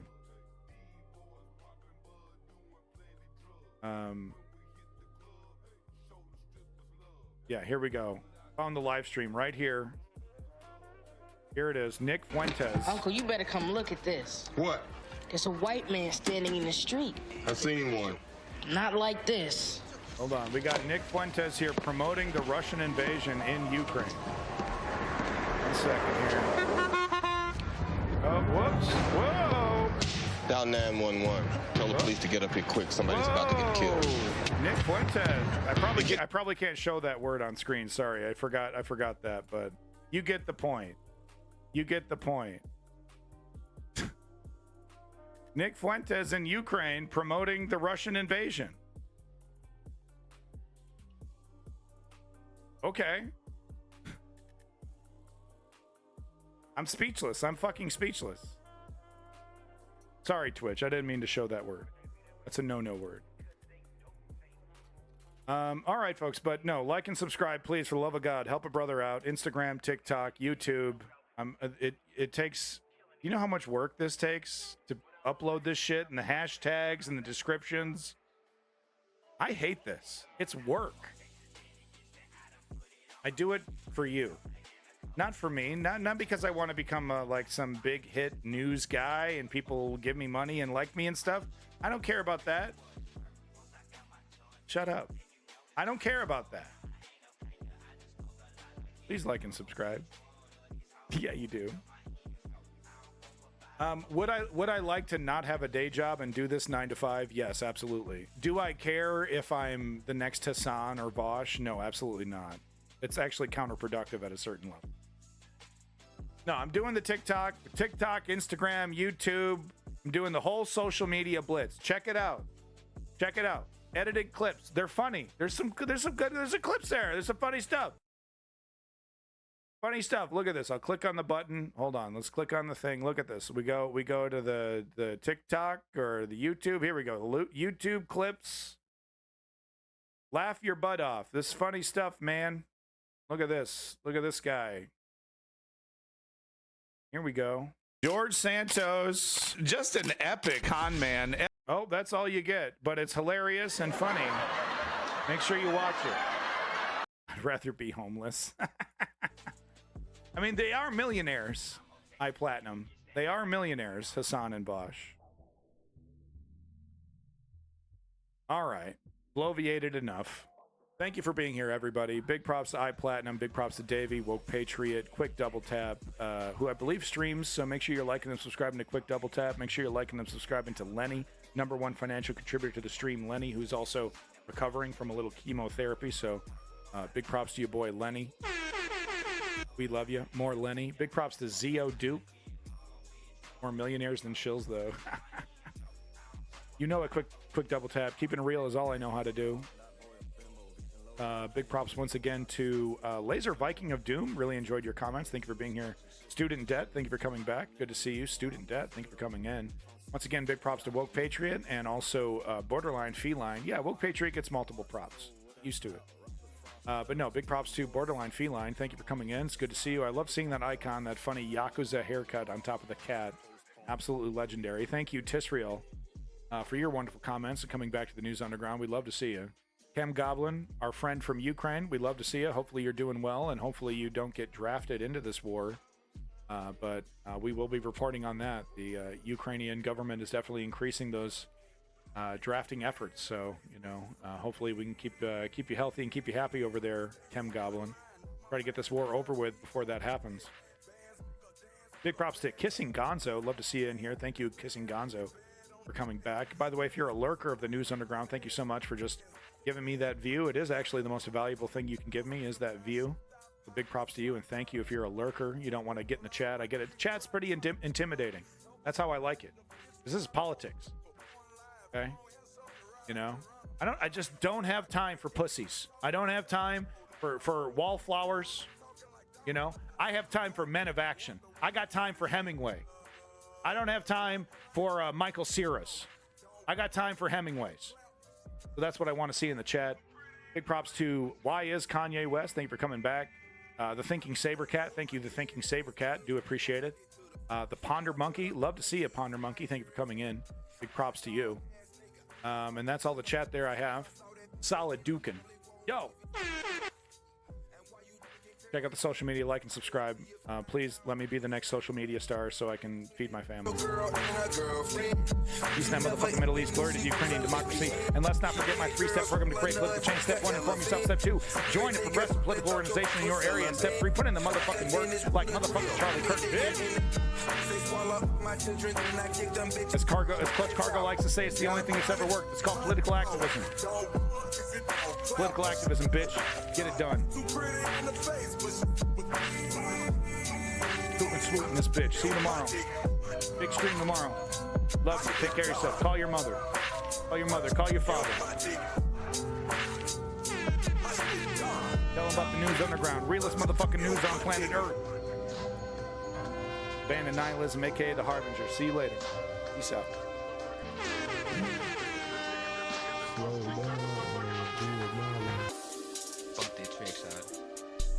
Of course, yes. I mean, bitch, in the constructive feminine form, of course. 100%.